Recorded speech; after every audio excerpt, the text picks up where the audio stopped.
మనం యెషయా గ్రంథం 46వ అధ్యాయము 4వ వచనాన్ని మనం ఒకసారి చూద్దామండి.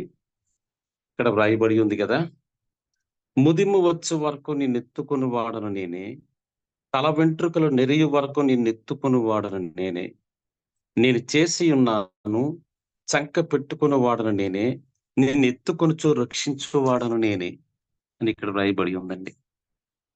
దేవుడు ఎంత గొప్ప దేవుడంటే మళ్ళీ ఎత్తుకుంటాడు. మన తోడుగా ఉంటాడు. ముదిమి వచ్చే వరకు గూడా మనతోటే ఉంటాడటండి. అంటే మన భారాన్ని భరిస్తాడు. చింతన భరిస్తాడు. దిగులు, రోగాలు ఇయన్నీ భరించడమే కాదండి. నిన్నే ఎత్తుకుంటాను అని దేవుడు మాట్లాడుతున్నాడు. అంటే ఆదరణ కలుగు చేసే దేవుడే అన్నాడు.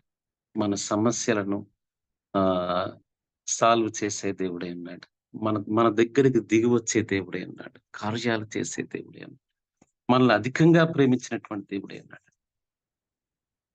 అంటే మనం సమస్యలో ఉన్నప్పుడు, కష్టంలో ఉన్నప్పుడు మనం బురదలో ఉన్నప్పుడు రాళ్ళు తగలకుండా ఎత్తుకొని, హత్తుకొని తీసుకొనెళ్తాడండి. మనం మనం మనల్ని చెయ్యి పట్టుకొని నడిపిస్తాడు. మనం నడవలేనటువంటి పరిస్థితిలో ఉన్నప్పుడు మనకా మనలో మన చెయ్యి పట్టుకొని నడుస్తాడు. బురదలో నడుస్తాడు. కష్టంలో నడుస్తాడు. కన్నీళ్లలో నడుస్తాడు. చెయ్యి పట్టుకొని ముందుకు తీసుకొని వెళ్తాడు. మనం ఇంక నడవలేము అన్న పరిస్థితిలో ఉన్నప్పుడు ఆయనే మనల్ని ఎత్తుకుంటాడటండి. ఆయనే మనల్ని ఎత్తుకొని ఆయన ముందుకు తీసుకొని వెళ్తాడు. అంటే ఆయన మనలను ఎత్తుకున్నప్పుడు ఆయన స్పర్శ మనకు తగులుతుందండి. ఆయన స్పర్శకు దగ్గరగా ఉంటాము. ఆయన ఎత్తుకొని, హత్తుకొని తీసుకొని వెళ్ళే దేవుడాయన్నాడు. అంత శక్తిమంతుడైన. అందువల్ల ఆయన ఎత్తుకుంటానంటున్నాడు. తీసుకొని వెళ్తానంటాడు. మనకి ఏ సమస్య లేకుండా, ఏ కష్టం లేకుండా, ఏ ఆపద లేకుండా, ఎటువంటి శత్రువు మన మీద దాడి చేయకుండా మనల్ని ఎత్తుకుంటానంటాడు. ఇక్కడ మన 46వ అధ్యాయం అండి మనం చూసినట్లయితే 1-7 యెషయా గ్రంథంలో రాయబడి ఉంది గదా! బేలు కూలుచున్నది, నిబో కృంగుచున్నది. వాటి ప్రతిమలు జంతువుల మీద, పశువుల మీదను మోయబడుచున్నవి. మీ మోతలు సొమ్మసిల్లి పశువులను భారంగా ఉన్నవి. అవి కృంగుచు, కూలుచు నుండి బరువులను విడిపించుకొనలేక తామే చెరలోనికి పోయి ఉన్నవి అని ఇక్కడ వ్రాయబడి ఉందండి. అంటే ఐగు ఎందుకు ఎత్తుకుంటానంటున్నాడు. ఐగుప్తులో విగ్రహాలు ఉన్నాయి.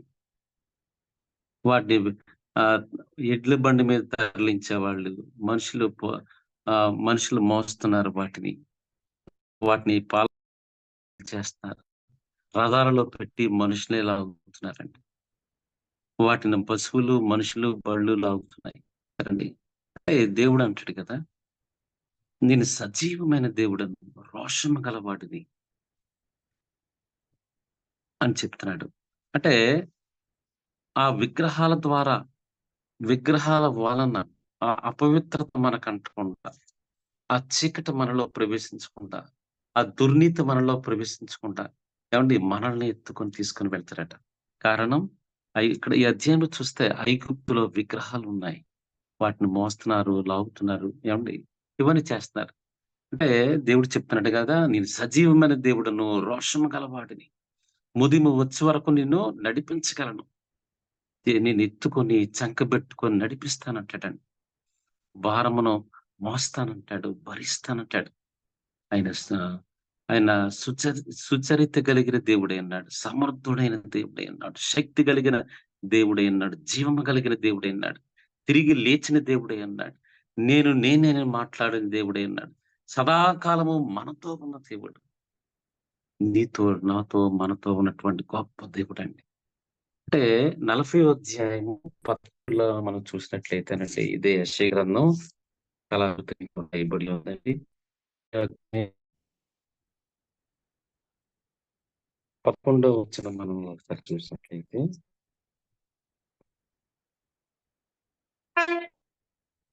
గొర్రెల కాపరి వలె ఆయన తన మందను మేపును. తన బాహువుతో గొర్రె పిల్లలను కూర్చి రొమ్మున ఆనించుకొని మోయును. పాలిచ్చు వాటిని ఆయన మెల్లగా నడిపించును అన్నాడండి. అంటే ఆయన అంటాడు గదా! నిన్ను నిన్ను మోస్తాను. నేను గొర్రెల మంచి కాపరిని అంటాడండి ఆయన. నేను గొర్రెలకు మంచి కాపరిని. నా గొర్రెలు నా స్వరమును వింటాయి. సరేండి. అంటే ఎంత గొప్ప దేవుడంటే, ఎంత ప్రేమిస్తూ ఆయన తీసుకెళ్తాడండి. మనల్ని ప్రేమిస్తున్నాడు. హత్తుకొని, ఎత్తుకొని తీసుకెళ్తానంటాడు. ఏవండీ ఆహ్, తోడుగా ఉంటానంటాడు. మంచి కాపరి వలె మీతో ఉంటాడంటాడు. అంత గొప్ప దేవుడు మనకు తోడుగా ఉంటాడండి. మనం చూసినట్లయితే అనేక విషయాలు రాయబడి ఉన్నాయి. మనకి సంఖ్యాకాండము 11వ అధ్యాయము 12లో మనం ఒకసారి చూసినట్లయితే ఎంత అద్భుతంగా అక్కడ మాట్లాడుతున్నాడండి. నేను నేనే ఈ జనమును గర్భమును ధరించితిన ఇంకా ముందుందండి. 12 నేనే ఈ జనమును గర్భమును ధరించితిన నేనే వీరిని కంటిన పాలిచ్చి పెంచెడు తండ్రి పసిపిల్లలను మోయినట్లు నేను వీరి తండ్రులకు ప్రమాణ పూర్వకముగా ఇచ్చిన దేశమునకు వీరిని నీ రొమ్మున ఎత్తుకొని పొమ్మని నాతో చెప్పుచున్నావు అన్నాడు చూడండి. అంటే దేవుడు ఎంత బాధ్యతగా చెప్తున్నాడండి. ఆ ఇశ్రాయేలీయుల జనాంగం మొత్తాన్ని రొమ్ముని ఎత్తుకొని, హత్తుకొని తీసుకెళ్ళమంటాడండి. అంటే ఆయన అంత జాగ్రత్తగా తీసుకెళ్ళమని చెప్తున్నాడు. అంత అంత ప్రేమించినటువంటి దేవుడు. అంత తోడుగా ఉన్నటువంటి దేవుడు. అంటే మనం అంటే ఎంత భారం కలిగి ఉంటాడో ఆలోచించండి. ఎంత బాధ్యతగా ముందుకు వెళ్తాడో ఆలోచించండి. మనకు ముదిమి వచ్చు వరకు ముసలితనంలో కూడా మనకు తోడుగా ఉండే దేవుడు. మనల్ని పట్టుకొని నడిపించే దేవుడు. హత్తుకొని నడిపించే దేవుడు. కాబట్టి మనల్ని గొప్ప గొప్ప కార్యాలు మనలకు చేసి మనకి దానికి ప్రతిగా మనకి ఏ ఆపద లేకుండా, శోధన లేకుండా, మనం నష్టపోకుండా ఏమంటే మనం భరించడం కాదు ఆయనే భరిస్తాడండి. ఆయన భరిస్తూ మనల్ని తీసుకెళ్తాడండి. ఆయన భరిస్తూ మనల్ని ఎత్తుకొని, హత్తుకొని తీసుకొని వెళ్తాడు. అందువల్ల మోషేతో మాట్లాడారనమాట. ఈ హత్తుకొని చిన్న పిల్లలను తల్లి ఎలా మోస్తదో, లేక తండ్రి ఎలా మోస్తాడు. తండ్రి మనం చిన్నపిల్లలు ఎత్తుకున్నప్పుడు ఆటోమేటిక్‌గా మన గుండెకి దగ్గరగా ఉంటారండి. మన స్పర్శకు దగ్గరగా ఉంటారు. మన తాలూకు స్పర్శ ఆళ్ళకి తగులుతుంది. వాళ్ళ శరీరం మనకు తగులుతుంది. మనం హత్తుకొని తీసుకొని వెళ్తాం పిల్లలని. ఏ ఏ విధంగా అయితే తీసుకొని వెళ్తాం అంటే మన ఊపిరికి దగ్గరగా ఉంటారు. మన శరీరం వాళ్ళ శరీరం అంటుకొని, హత్తుకొని ముందుకెళ్తుంటది. అంటే అంత బాధ్యతగా మన పిల్లల్ని ఎత్తుకుంటామో, అంత బాధ్యతగా ఎత్తుకుంటానంటాడు. అంత బాధ్యతగా మిమ్మల్ని తీసుకొని వెళ్తానంటాడు. అంత శక్తిమంతుడైన దేవుడు మన తోడుగా ఉన్నాడు. అటువంటి గొప్ప దేవుడిని మనం నమ్ముకొని ఉన్నాం. అంత బలమైన దేవుడు, శక్తివంతుడైన దేవుడు మనకు తోడుగా ఉన్నాడు. మనకన్నీ చెప్తాడండి. మనకి యేసయ్యను పట్టించే వ్యక్తిని పేతురుకి చెప్తాడు. ఒక మంచి స్నేహితుని వలె మనతో మాట్లాడతాడు. మనకు జరగబోయే విషయాలు మన విషయాలలో, మన కుటుంబాలలో గాని, మనకు గాని పలానా సమస్య రాబోతుంది అన్న విషయాన్ని మనకు ముందుగా చెప్తాడు. ఒకవేళ సమస్య వచ్చినప్పటికిని ఈ సమస్య ఎలా పోద్ది అన్న విషయాన్ని కూడా ఆయనే మనకు తెలియజేస్తాడు. ఏవండీ అంత బాధ్యత కలిగి ఉంటాడు. అంత గొప్ప దేవుడైన. అంటే మర్మాలు మనకి ప్రత్యక్షపరుస్తాడండి. మర్మాలు మనకే తెలియజేస్తాడు. జరగబోయే విషయాలు మనకు తెలియజేస్తాడు. జరుగుతున్న విషయాలు మనకు తెలియజేస్తాడు. రాబోయే శోధన మనకు తెలియజేస్తాడు. ఆహ్, మనం మనం ఏ స్థాయిలో ఉన్నామో చెప్తాడు. మనలో సమస్య ఉన్నప్పుడు ఆ పలానా సమస్య నీకు చెప్తాడు. పలానా సమస్య నీకు రాబోతుందని చెప్తాడు.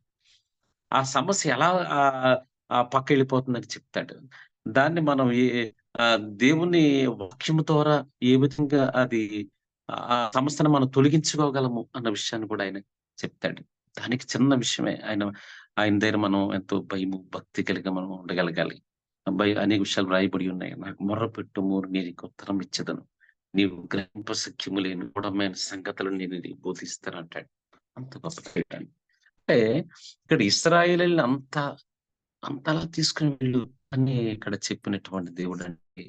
అయితే ద్వితీయోపదేశకాండంలో ఇది ఉన్నాయి. మన ద్వితీయోపదేశకాండము 9వ అధ్యాయంలో అలా రాశాడు. ఇక్కడ ఏమన్నా ఉందంటే 9వ వచనం అండి. ఆ రాతి పలను అనగా యెహోవా మీతో సంబంధమైన పలను తీసుకున్నట్టుకు నేను కొండ ఎక్కినప్పుడు అన్నపానములు మాని ఆ కొండ మీద నలుగుదు పగళ్ళు నలుగురుంటిని. సరే. అంటే ఎంత అంటే ఒక తీర్పు అండి. మోషే మోషేతో అని మాట్లాడుతున్నాడు. మోషేతో అని చెప్తున్నాడు. అంటే ఏ విధంగా చేయాలి? ఈళ్ళని ఏ విధంగా తీసుకెళ్ళాలి? వీరిని ఏ విధంగా నడిపించాలి? అన్న విషయాన్ని అంత బాధ్యతగా ఆయన చెప్తున్నాడు గదండీ! ఇక్కడ మనం చూసినట్లయితే నలుబది అంటే ఆయన చూడండి మోషే కూడా ఎంతలాగంటే నలుబది పగళ్ళు, నలుబది రాత్రులుంటిని. అప్పుడు దేవుని వ్రేలితో వ్రాయబడిన 2 రాతి పలకలను యెహోవా నాకప్పగించెను. సరే అండి. ఇక్కడ మనం దేవుని వ్రేలితో వ్రాసినటువంటి రాతి పలకలు. అంటే ఆయనకి ఎంత సమయం పడతది గానీ తక్కువ సమయం పట్టుండొచ్చు. అంటే వ్రాత అన్నమాట. ఆ రాతి పలకల మీద రాసినటువంటి 10 ఆజ్ఞలు ఇది తక్కువ సమయం పట్టుండొచ్చు. కానీ 40 రోజులు, 40 పగళ్ళు, రాత్రులు అక్కడే ఉన్నాడండి. మోషే అంటున్నాడు గదా! నేను అన్నపానములు కూడా మాని ఏవండీ ఆయన సన్నిధానములో ఉండిపోయాడు. చూడండి. అంటే ఆయన సన్నిధిలో ఎంత సంతోషం ఆలోచించండి. అంటే 40 రోజులు, 40 రాత్రులు ఆయన దగ్గరే ఉండి, ఆయన ఆయన స్వరమును విన్నాడు. ఆయనతో సహవాసము చేసి ఉన్నాడు. ఆయన సన్నిధిని అనుభవించున్నాడు. అగ్ని మధ్యలో ఆ కొండ మీద, ఆ కొండ శిఖరం మీద ఆయన ఉన్నాడనమాట అండి. ఇక్కడ చూసారండి దేవుని వ్రేలితో వ్రాయబడిన 2 రాతి పలకలను యెహోవా నాకప్పగించెను. మీరు కూడి వచ్చిన దినమున ఆ కొండ మీద అగ్ని మధ్య నుండి యెహోవా మీతో పలికిన వాక్యములన్నీయు వాటి మీద ఉండెను. సరే అంటే దేవుడు ఏదైతే వీళ్ళతో మాట్లాడాడో అవే వాటి మీద రాసినట్టండి ఆయన. ఆ 40 పగళ్ళు, 40 రాత్రులు గడిచినప్పుడు యెహోవా నిబంధన సంబంధమైన పలకలైన ఆ 2 రాతి పలకలను నాకప్పగించి అంటే 40 రోజులు ఉండమన్నాడు. 40 రోజులున్నాడు. 40 రోజులున్నప్పుడండి రాతి పలకను అప్పగించాడు. ఆయన ఏమంటున్నాడు చూడండి 12 వచనంలో. "నీవు లేచి ఇక్కడి నుండి త్వరగా దిగుము." చూడండి దేవుడు చెప్తున్న మాట. అంటే త్వరగా దిగమన్నాడు. అంటే 40 రోజులు ఉండమన్నాడు. 40 రోజులు పగలు రాత్రులు ఇక్కడే ఉన్నాడు. "నీవు ఐగుప్తులో నుండి రప్పించిన నీ జనము." ఇక్కడ చూడండి ఆయన ఎంత కోపం దేవుడికి ఎంత కోపం వచ్చింది. నీ జనం అంటున్నాడు. నా జనం అనట్లేదు. నీ జనము చెడిపోయి నేను వారికి ఆజ్ఞాపించిన త్రోవల నుండి త్వరగా తొలగిపోయి తమకు పోత బొమ్మను చేసుకోనేరని నాతో చెప్పాను. సరేండి. అంటే వాళ్ళ బొమ్మ చేసుకునే చేసుకోవడానికి చాలా సమయం పట్టుండాలి. కానీ ఈయన 40 రోజులు ఉండమన్నాడు. 40 రోజులు పగల్లో రాత్రి అక్కడే ఉన్నాడు. కానీ వాళ్ళు బొమ్మ చేసుకునేట ఆలోచనొచ్చినప్పుడు గాని, వాళ్ళు తయారు చేసే సమయంలో గాని, బంగారాన్ని సేకరించినప్పుడు గాని, అందరూ కూడుకొని వాళ్ళు ఇదంతా కొన్ని రోజులు పట్టుండాలి. కానీ ఇవన్నీ బహుశా దేవుడికి తెలిసుండాలి. అంటే ఇక్కడ మోషేతో మాట్లాడిన మాట 40 రోజులుండాలి పైన. 40 రోజులు పగల్లో రాత్రి ఆయన దగ్గరే ఉన్నాడు. ఏవండీ ఈ 10 ఆజ్ఞలు ఆ పలకల మీద రాయడానికి ఎంతో సమయం పట్టదండి దేవుడికి. కానీ ఈ 40 రోజులు గూడా దేవుడు అనేక విషయాలు ఆయనతో మాట్లాడి ఉండాలి. నాకైతే 7:53 మనకి అపోస్తల కార్యాలు అంటాడండి. దేవదూతల ద్వారా నియమింపబడిన ధర్మశాస్త్రమును మీరు పొందితిరి గాని, మీరు దానిని గైకొనలేదంటాడండి. తర్వాత ఎ దేవాది దేవుడు ఆయన సీనాయి పర్వతం మీద దిగొచ్చినప్పుడు వేవేల పరిశుద్ధులొచ్చారండి. అంటే వేవేల పరిశుద్ధులు. ఒక ప్రధానమంత్రి వస్తేనే చాలా మంది ఉంటారు. కొన్ని వేల మంది పోలీసులు ఎక్కడ చాలా దూరంలా గస్తీ కాస్తారు. కానీ అదే విధంగా ఇంకా దేవాది దేవుడు దిగొస్తేనండి, ఆయన పరలోకం నుంచి స్వరమును వీడి సీనాయి పర్వతం మీద ఆయన పాదములు పెట్టగానే ఏమండి వేవేల పరిశుద్ధుల సమూహంలో నుంచి వచ్చెను అని మనకి బైబిల్‌లో రాస్తాడండి. ఆయన ఆకాశ వాహనుడై వచ్చెను. ఈ ద్వితీయోపదేశ కాండంలో ఉంటదండి. ఆయన వాహనుడై వచ్చెను. మహోన్నతుడై మేఘవాహనుడయ్యెను అని అక్కడ రాయబడి ఉంటదండి. సరే అండి. ఆకాశం మీద వచ్చాడట. ఏవండి అక్కడ ఈ సీనాయి పర్వతం మీద దిగినటువంటి దేవాతి దేవుడు. 40 రోజులు 40 అంటే మోషే 40 రోజులు 40 పగలు అక్కడ ఉన్నాడు. నాకనిపిస్తది. అంటే దేవదూతల ద్వారా నియమిపబడిన ధర్మశాస్త్రం అంటే ఆదాము, హవ్వ విషయం గాని, ఈ లోకాన్ని సృష్టించిన విషయం గాని, ఏవండీ ఈ సమస్తం ఆదికాండం ఉన్నటువంటి సమస్త విషయాలను గూడా బహుశా దేవుడు మోషేకి చెప్పుండాలి. ఈ 40 రోజులు 40 పగలలో అనేక విషయాలు ఆయనకు బోధించి ఉండాలండి. అంతేగాని ఆదాము సృష్టి ఎలా చేశారనేది ఎవరికీ తెలీదు. ఆదాము హవ్వ ఎలా సృష్టించారన్న విషయాన్ని ఎవరికీ తెలీదు. ఒక దేవుడు చెప్తేనే తెలుస్తది. అందువల్ల ఈ వచనంను బట్టి ఆహ్, వేవేల పరిశుద్ధుల సమూహంలో వచ్చినప్పుడు, ఆ సీనాయి పర్వతం మీద ఆయన దిగి వచ్చినప్పుడు, ఏవండీ ఇవన్నీ చెప్పుండాలి. ఈయన ఈయన కూడా 40 డేస్ 40 రాత్రులు పగలు అక్కడే ఉన్నాడు. వాళ్ళు బొమ్మను బహుశా 40 రోజుల ముందే 38 రోజులు అవ్వచ్చు. లేక 30 ఆహ్, ఎ 5 రోజు నుంచైనా బొమ్మ చేసుకొనుండొచ్చు. కానీ ఆ విషయాన్ని ఆయనకి తెలుసు. కానీ ఈ 40 రోజులు కంప్లీట్ అయ్యే వరకు ఆయన చెప్పలేదండి. 40 రోజులు మోషే 40 రోజులు ఉండాలి ఇక్కడ. 40 పగళ్ళు, 40 రాత్రులు. ఏవండీ యేసయ్య కూడా 40 డేస్ ఉంటాడు. 40 రోజులు ఆయన ప్రార్థన చేస్తాడు కొండ మీద. అంటే అనిపిస్తది 40 రోజుల్లో ఉన్నటువంటి ఎంత పవర్ ఉందనిపిస్తది. 40 రోజులు మనం చేసే ఆహ్, మామూలుగా ప్రేయర్ అనమాట అండి. ఉపవాస ప్రేయర్ గాని, మనం 40 రోజులు చేస్తాం అది. యేసయ్య కూడా అలా చేస్తాడు. అంటే ఇక్కడ ఈ 40 రోజులు కంప్లీట్ అయిన తరువాత దేవుడు చెప్తున్నాడండి. రాతి పలకలను అప్పగించి త్వరగా దిగమన్నాడు చూడండి. త్వరగా దిగము. నీవు ఐగుప్తులో నుండి రప్పించిన నీ జనము చూడండి ఎంత కోపంగా ఉన్నాడాయన. నీ జనము చెడిపోయి నేను వారికి ఆజ్ఞాపించిన త్రోవలో నుండి త్వరగా తొలగిపోయి తమకు పోత బొమ్మను చేసుకొనిరని వారితో చెప్పాను. మరి యెహోవా నేను ఈ ప్రజలను చూచితిని. ఇదిగో వారు లోబడనొల్లని ప్రజలు. నాకు అడ్డము రాకము. నేను వారిని నశింపచేసి వారి నామమును ఆకాశము క్రింద నుండకుండా తుడుపు పెట్టి నిన్ను వారికంటే బలము గల బహుజనముగా చేసేదని నాతో చెప్పగా. చూడండి భవిష్యత్తు ఎంతలా మాట్లాడుతున్నాడు. అంటే మనం ఇందాక చూసిన సంఖ్యాకాండంలో 11, 12లో వీళ్ళందరి జనాంగాన్ని ఆయన ఒక తండ్రి, ఒక తల్లి ఏ విధంగా అయితే చంటి బిడ్డను ఎత్తుకొని వెళ్తాదో, ఆయన హత్తుకొని, ఎత్తుకొని చాలా జాగ్రత్తగా తీసుకెళ్ళాలని చెప్తున్నాడు. అంత బాధ్యత కలిగినటువంటి దేవుడు ఇక్కడ మనం చూసినట్లే ఎంత గొప్పతరుడో ఆలోచించండి. అంటే వీళ్ళు పోత బొమ్మను చేసుకున్నప్పుడు ఆయన చెప్తున్నాడు. అంటే అక్కడ మోషేకి 40 డేస్‌కి ఆటంకం కలిగించలేదు. 40 డేస్ కూడా ఆయనున్నాడు. పాలో రాత్రి ఆయన దగ్గర ఉన్నాడు. ఎప్పుడైతే 40 డేస్ అయిందో, 40 డేస్ అయిన తర్వాత దేవుడు మాట్లాడుతున్నాడండి. త్వరగా దిగి వెళ్ళు అంటున్నాడు. అంటే ఆహ్, ఆయన చూడండి నేను తిరిగి ఆ కొండ దిగి వచ్చితిని. కొండ అగ్ని చేత కాలుచుండెను. సరేండి. ఆ కొండంత అగ్ని మంట అంటే ఆయన కోపం అన్నమాట. ఆయన కొండ దిగాడు. దేవుడు త్వరగా దిగు అంటున్నాడు. త్వరగా దిగి కిందకొస్తున్నాడాయన. వచ్చిన తర్వాత ఆయన కొండ మీద మళ్ళీ పైకి చూస్తాడు. చూడగానే అది అగ్ని మంటలతో ఇంకా పైకి అగ్ని లేస్తుందంట. అదే అంటాడు. కొండ అగ్ని చేత కాలుచుండెను అని ఇక్కడ వ్రాయబడి ఉంది. అంటే చూడండి దేవుడు ఎంత కోపదారుడో. ఎంత కోపం ఆయనకి. విగ్రహారాధన అంటే ఆయనకి చాలా కోపం. అసలు అసహ్యం అన్నమాట. ఆయన విగ్రహారాధన విషయంలో ఆయన చాలా కోపం ఉంటాడండి. ఇంకా అనేక విషయాలు రాయబడి ఉన్నాయి. మనం టైం లేదు కానండి. అందువల్ల ఇక్కడ మనం చెప్తున్నాం. అందువల్లగా దేవుడు ఎంతో ప్రేమిస్తాడు. హత్తుకుంటాడు. మన దగ్గరకొస్తాడు. మనల్ని కౌగిలించుకుంటాడు. మనం మనలో ఉన్న పాపము, దోషము, అపవిత్రత అన్నీ కూడా తీసివేస్తాడు. మనకు తోడుగా ఉండే దేవుడు, మనల్ని బలపరిచే దేవుడు. అందువల్ల మనము దేవుని సన్నిధానంలో ఉండాలి. దేవుని మనం వాగ్దానం మర్చిపోకూడదండి. దేవుడు తాలూకా ఎందుకు ఆయన ఎంతలా చేస్తున్నాడు అంటే, మనం మన పనులను ఆయన ఇష్టపడతాడండి. ఆయన అందుకే అబ్రాహాము దేవుడను, యాకోబు దేవుడను, ఇస్సాకు దేవుడను అంటాడు.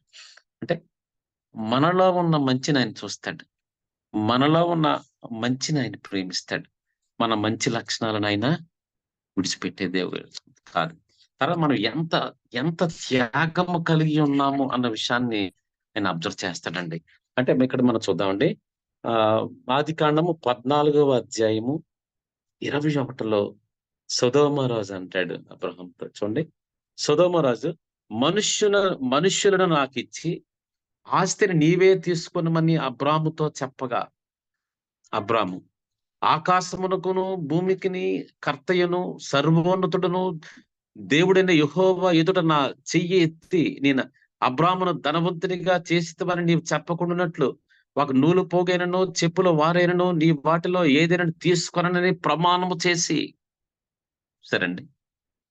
అంటే దేవుడు అబ్రామును అంత ఇష్టపడటానికి కారణం, మోషేను అంత ప్రేమించడానికి కారణం ఏమండి? ఇక్కడ అబ్రాము ఆయన ఆయన ఎంత ఖచ్చితంగా ఉన్నాడండి. ఎంత ఖచ్చితంగా మాట్లాడుతున్నాడండి.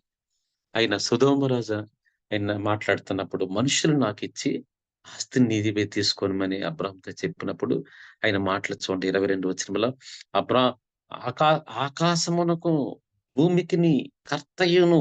చూడండి ఆయన మాట్లాడే మాటలు ఎంత దేవుణ్ణి ఆయన శక్తి ఎప్పుడు దేవుని తాలూకా అంత శక్తిమంతుడని ఆయన మనసులో ఎప్పుడూ ఉందండి.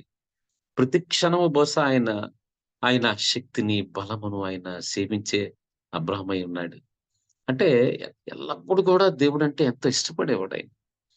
ఎప్పుడైతే అంత అంత ఇష్టత కలిగినటువంటి ఆయన ఏవండీ, దేవుడు గూడా ఎంతో ఇష్టపడుతున్నాడు అబ్రాహాం అంటే. ఆయన మాట్లాడిన మాట ఎంత అద్భుతంగా ఉందండి. ఆకాశమునకును భూమికిని కర్తయ్యను సర్వోన్నతుడును. చూడండి ఆయన మాటలు. దేవుడైన యెహోవా ఎదుట నా చెయ్యి ఎత్తి నేను ప్రమాణము చేసి ఉన్నానంటాడు. అంటే చెయ్యెత్తి ప్రమాణం చేసినట్టండి. ఒక నూలు పోగైనను చెప్పులు వారైనను నేను తీసుకున్నానని ప్రమాణం చేసినట్టు. అంటే వాళ్ళని విడిపించడానికి వెళ్ళినప్పుడు వాళ్ళు ఏదో సంపాదించడానికి కానీ కాదు. అక్కడ దోచబడినటువంటి సొమ్మును తీసుకోవడానికి కాదు. కానీ వెళ్ళే ముందు ప్రమాణం చేసినాడు. ఆకాశమునకు భూమికి కర్తయు సర్వోన్నతుడు దేవుడైన యెహోవా ఎదుట నేను ప్రమాణం చేసి మాట్లాడుతున్నాడు. ఒక నూలు పోయినను చెప్పులు వారైనని తీసుకోను. ఎందుకు తీసుకోవడండి? అక్కడ మంచి మాట ఉంది. ఎందుకంటే అబ్రాహామును నేనే ధనవంతుడిగా చేసావని నువ్వు అంటావు. ఈ ఆస్తంతా ఆయన ఇస్తాడు, ఇది తీసుకుంటాడు. కానీ ఆయన ఏమంటాడండి? ఆయన బయటికెళ్ళి చెప్తాడు, అబ్రాహాముని దేవుడు ధనవంతుడు చేసి ధనవంతుడిగా నేను చేసి ఉన్నాను అని ఆయన చెప్తాడు. అందువల్ల ఈయన ఏమంటున్నాడంటే, నువ్వు ధనవంతునిగా చేసావని నువ్వు చెప్పకుండానట్లు. అంటే ఆ మహిమ నీకు రావడానికి వీల్లేదు అంటున్నాడండి. ఆ మహిమ దేవుడు నన్ను ధనవంతునిగా చేయగలడు. ఆస్తికర్తగా చేస్తాడు. ఆయన సమస్తము నాకిస్తాడు. అంతేగాని నువ్వు నాకివ్వడం కాదు. నువ్వు ఇచ్చావని నువ్వు చెప్పకుండానట్టు అంటే దేవునికి మహిమ కలగాలి. దేవునికి మహిమ రావాలి. నీకు కాదు అంటాడండి. అంటే ఆయన ఆస్తిని ఇష్టపడలేదు, సంపదను ఇష్టపడలేదు. అక్కడ వచ్చినటువంటి అదంతా కూడా ఆయనకి ఇష్టం లేదండి. ఆ సంపదంతా ఆయనకి ఇష్టపడలేదు. ఎందుకు ఇష్టం లేదు అంటే దేవుడికి ఎక్కువ ఇంపార్టెన్స్ ఇస్తున్నాడు. ఏమండి? దేవుడి ఎదుట ప్రమాణం చేసినట. ప్రమాణం చేసి నేను మాట్లాడానయ్యా, నాకు అవసరం లేదు అన్నాడు. ఎప్పుడైతే అలాగ మాట్లాడాడో దేవుడు వెంటనే దేవుడు ఇక్కడ చూడండి 15వ అధ్యాయం ఒకటి దగ్గర రాబోతుకి ఎంత అద్భుతంగా ఉందో చూసినట్లయితే ఇంత త్యాగపూరితమైనటువంటి ఆలోచన ఆయన మాట్లాడి ఉన్నాడు. దేవుడికి ఆయన సమర్పణ జీవితంతో మాట్లాడుతున్నాడండి. అంటే దేవుడి కన్నా మరి ఏది ఎక్కువ కాదు. ఆస్తి ఎక్కువ కాదు, సంపద ఎక్కువ కాదు, మనుషులు అవసరం లేదు, ఘనత అవసరం లేదు. ఇవేమీ ఆయనకి అవసరం లేదండి. ఎప్పుడైతే అలాంటి భక్తిని ఆయన కలిగి ఉన్నాడో ఇక్కడ మనం చూసినట్లయితే దేవుడు చూడండి ఏం మాట్లాడుతున్నాడు. ఇక్కడ 15వ అధ్యాయం ఆదికాండము 1లో ఇలా వ్రాయబడి ఉందండి. ఇవి జరిగిన తరువాత అన్నాడండి. ఏవి జరిగిన తర్వాత అండి? అబ్రహాం అంత నిక్కచ్చిగా మాట్లాడడం, దేవుడి మీద ఆధారపడడం, దేవుడిని ప్రేమించడం, దేవుడంటే ఇష్టపడడం, ఈ లోకంలో నాకు ఏది అవసరం లేదు అన్న ఆలోచన ఆయన మదిలో ఉంది. అదే మనసుతో ఆయన మాట్లాడుతున్నాడు. ఇక్కడ చూసారండి, ఆహ్, యెహోవా వాక్యం అబ్రాహామునకు దర్శనమునందు వచ్చి, అంటే ఆ మాటలో ఏవి జరిగిన తరువాత అండి, ఇక ఇతను వద్దని దేవుడి దగ్గర ప్రమాణం చేయడం. ఏవండీ తర్వాత ఈయన ఆహ్, నువ్వు నన్ను నీవే ధనవంతుడిగా చేసావని నువ్వు అనకుండునట్లు. అంటే దేవుడు నాకు చేయాలి. దేవుడు నాకు చేస్తాడు. నువ్వు కాదు. నువ్వు ఆ విధంగా చెప్పడానికి వీల్లేదు అన్న ఆలోచన ఎప్పుడైతే ఆయనలో కలిగిందో, అప్పుడు వెంటనే దేవుడు కూడా చూడండి ఎంత చక్కగా అప్పుడు ఇవి జరిగిన తరువాత యెహోవా వాక్యము అబ్రాహామునకు దర్శనమునందు వచ్చి, ఇప్పుడు వాక్యమే దర్శనమందొచ్చిందండి. వెంటనే ఆయన ప్రతిస్పందన దేవుడి తాలూకు ప్రతిస్పందన చూడండి. ఎటువంటి మనం కూడా మన దేవునికి ఎంతో మనం ఒక త్యాగపూరితమైన భక్తి మనం ప్రదర్శించాలండి. దేవుడంటే ఇష్టపడుతుండాలి. దేవుడి కన్నా ఏది ముఖ్యం కాదనే భావన కలిగి ఉండాలి. దేవుడి కన్నా ఉద్యోగం గాని, మన పిల్లలు గాని ఎవ్వరు కాదండి ఈ లోకానికి సంబంధించిన ఏది మనం మొదటి స్థానం ఇవ్వకూడదు. మన మొదటి స్థానము దేవుడేనండి. మనం ఎప్పుడైతే మొదటి స్థానం ఆయనకిస్తామో, ఆయన మనల్ని మనల్ని హెచ్చిస్తాడు. ఆయన మనల్ని స్వాస్యంగా చేసుకుంటాడు. ఏవండీ ఆయన ఆహ్, మైమరిచిపోయే దేవుడండి. ఆయన కనుదృష్టి వెంటనే మన మీద ఉంటది. ఆయన ఇక్కడ చూడండి ఏమంటున్నాడు, ఆయన దర్శనానికి వాక్యమొచ్చిందంట. వాక్యమొచ్చి ఇక్కడ ఏమన్నా "అబ్రామా భయపడకము, నేను నీకు కేడము, నీ బహుమానం అత్యధికమగునని చెప్పాను." సరేనా? అంటే ఇక్కడ మనం సొదొమ రాజు ఇచ్చినటువంటి బహుమానం అంత ఏం కాదు. ఏమంటే ఆయన దృష్టిలో చాలా ఎక్కువే. సొదొమ రాజు ఇచ్చినటువంటి తిరిగి తెచ్చినటువంటి ఆ సంపదంతా చాలా ఎక్కువండి. ఏవండీ ఆ ఎక్కువ సంపదంతా కూడా చాలా ఎక్కువ. కానీ ఇక్కడ ఆయన ఆ సంపదంతా తక్కువగా చూసాడు. అవసరం లేదన్నాడు. ఏవండీ కానీ ఇక్కడ మనం చూసినట్లయితే, "అబ్రామా భయపడకము, నేను నీకు కేడము, నీ బహుమానం అత్యధికమగునని చెప్పాను." అంటే నీ బహుమానం అత్యధికమైపోద్దని చెప్తున్నాడండి. సరేండి. అంటే వాళ్ళిచ్చే సొదొమ ఇచ్చినటువంటి ఈ సంపద కన్నా, ఆ ఆస్తి కన్నా నీ బహుమానం అత్యధికమవుతుందని చెప్తున్నాడు. ఇక్కడ 5వ వచనం దగ్గర రాబోతుకానండి. "నీవు ఆకాశం వైపు తేరి చూచి." అంటే భయపడకమని అన్నాడండి. "అబ్రామా భయపడకము." అంటే ఆయనేమన్నా భయపడ్డాడంటారా? కానీ ఇక్కడ అందుకే అంటున్నాడు గదా! అంటే దేవుడు ముందుగా చెప్తున్నాడన్నమాట. "నువ్వు భయపడకు." అంటే అప్పుడు భయపడలేదాయన. నాకు ఆస్తి అవసరం లేదు. ఆయనకే ఆస్తుంది. భయపడలేదు. అయినప్పటికీ ఆయన ముందుగా చెప్తున్నాడు భయపడకు. అంటే ఫ్యూచర్‌లో భయపడతాడేమో. ఫ్యూచర్‌లో అలాంటి ఆలోచన వస్తదేమో అన్న ఉద్దేశంతోటి అనుకుంటా ఆయన భయపడొద్దు అని ఇక్కడ వ్రాయబడి ఉందండి. 5వ వచనంలో "నీవు ఆకాశం వైపు తేరి చూచి నక్షత్రములను లెక్కించుటకు నీ చేతనైతే లెక్కించమని చెప్పి నీ సంతానము అలాగునని చెప్పెను. అతడు యెహోవాను నమ్మెను. ఆయన అది నీతిగా ఎంచెను అన్నాడండి. అంటే ఆయన చూడండి ఎంత బలమైన విశ్వాసం. అంటే దేవుడు చెప్పిన మాటను నమ్మాడండి. దేవుడు చెప్పిన మాటను నమ్మాడు గనక అది నీతిగా ఎంచబడిందండి. ఇక్కడ గూడా మనం అంటే దీంట్లో అనేక విషయాలు రాయబడి ఉన్నాయండి. ఒక తెగింపు కలిగి ఉన్నాడు. నిస్వార్థంగా నిలబడగలిగాడు. నాకేది అవసరం లేదన్నాడు. ఏవండీ దేని మీద ఆసక్తి చూపించలేదు. దేవుడంటేనే ఇష్టపడ్డాడు. దేవుడు నాకన్నీ ఇస్తాడు అన్న బలమైన ఆలోచనండి. అలాగే మన కుటుంబాలలో గూడా ఏదైనా సమస్యొచ్చినప్పుడు కూడా మనం ఒకసారి నీరు గారిపోతాం. కొన్ని బాధలొస్తాయి. మనం అవిశ్వాసంలోకెళ్ళిపోతాం కానీ మనం ఎలా ఉండాలంటే మనం ధైర్యంగా ఉండాలి. మనం భయపడకుండా నిలబడగలగాలి. అవును నా దేవుడున్నాడు. నా దేవుడు చేయగలడు. నా దేవుడు ఉన్నతంగా చేయగలడు. ఉన్నతమైన స్థానంలో ఉంచగలడు. ఏ లోటు లేకుండా చేయగలడు. సమృద్ధిని కలుగ చేయగలడు. ఆయన ఉన్నవాడు, అనువాడు ఉన్నాడు ఇక్కడే ఉన్నాడు. అన్న బలమైన ధైర్యం మనకు కావాలండి. ఇక్కడ అన్నాడు కదా! ఎప్పుడైతే ఈయన ఇలా ఉన్నాడో ఆయ ఆయన దేవుడు చెప్పిన మాటను నమ్మాడండి. దేవుడు చెప్పిన మాట నమ్మాడు గనక నీతిగా ఎంచబడిందండి. ఇక్కడ వ్రాయబడి ఉంది. అలాగా మనం గూడా మనలో అనేక లోపాలుండొచ్చు. అపవిత్రత ఉండొచ్చు. అనేక దోషాలు మనలో ఉండొచ్చు.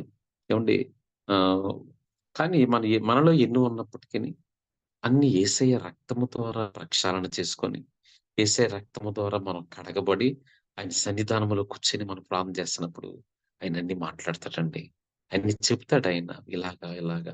మనం చేసినటువంటి విషయాలని ఆయన చెప్తాడు. మనలో ఉన్న ప్రతి దాన్ని కూడా తొలగించుకోవాలి. యేసయ్య వాక్యముతో మనం శరీరాన్ని కడగాలి. మన శరీరంలోని ప్రతి అవయవాన్ని కడుక్కుంటూ వెళ్తుండాలండి. మన కళ్ళు, మన మన చేతులు, మన కాళ్ళు, మన పెదవులు, మన గొంతుక, ఏవండీ మన శరీరంలోని ప్రతి భాగాన్ని యేసయ్య రక్తం వాక్యముతో కడుగుతూ వెళ్తుండాలి.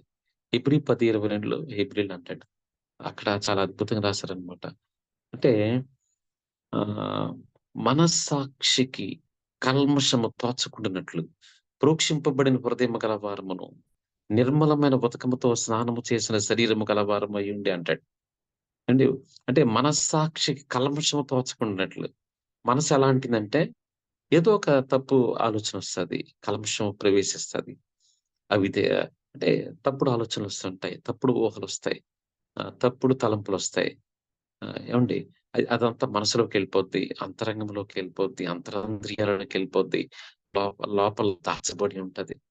ఏవండీ దాచబడినవన్నీ గూడా మనం యేసయ్య రక్తముతో మనం కడగగలగాలి. అందుకే అదే వాక్యం అలాగుంది.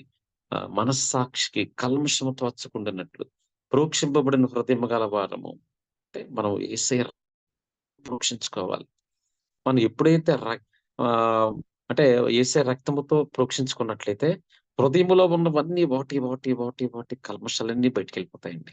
మార్క్స్ సువార్త 7:20లో అనేక విషయాలు రాయబడి ఉంటాయి. 13 విషయాలుంటాయి. ఇవన్నీ హృదయంలోనే ఉంటాయి. హృదయములో ఉన్నవన్నీ బయటికెళ్ళిపోవాలి. ఇవన్నీ తీసివేయబడాలి. ఇవన్నీ హృదయములో ఉన్నవన్నీ యేసయ్య రక్తము ద్వారా పోతాయంటాడండి. యేసయ్య రక్తాన్ని మననం చేయడం ద్వారా, ధ్యానం చేయడం ద్వారా, యేసయ్య ర యేసయ్య రక్తాన్ని అనేక గంటల జ మనం ఉచ్చరిస్తుండాలి. యేసయ్య రక్తాన్ని మనం ఆహ్, ఉచ్చారణ చేస్తుండాలి. తర్వాత మనం క్షమాపణ చెప్తుండాలి.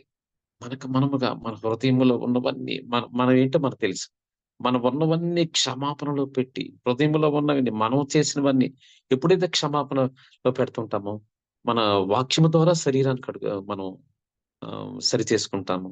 తర్వాత యేసు రక్తము ద్వారా మనస్సుని మనం సరి చేసుకోగలగాలి. అంతరంగమును సరి చేసుకోవాలి. అంతరంద్రియాలను మనం సరి చేసుకోగలగాలి. అప్పుడు దేవుని శక్తి మనకు ఉంటదనమాట అండి.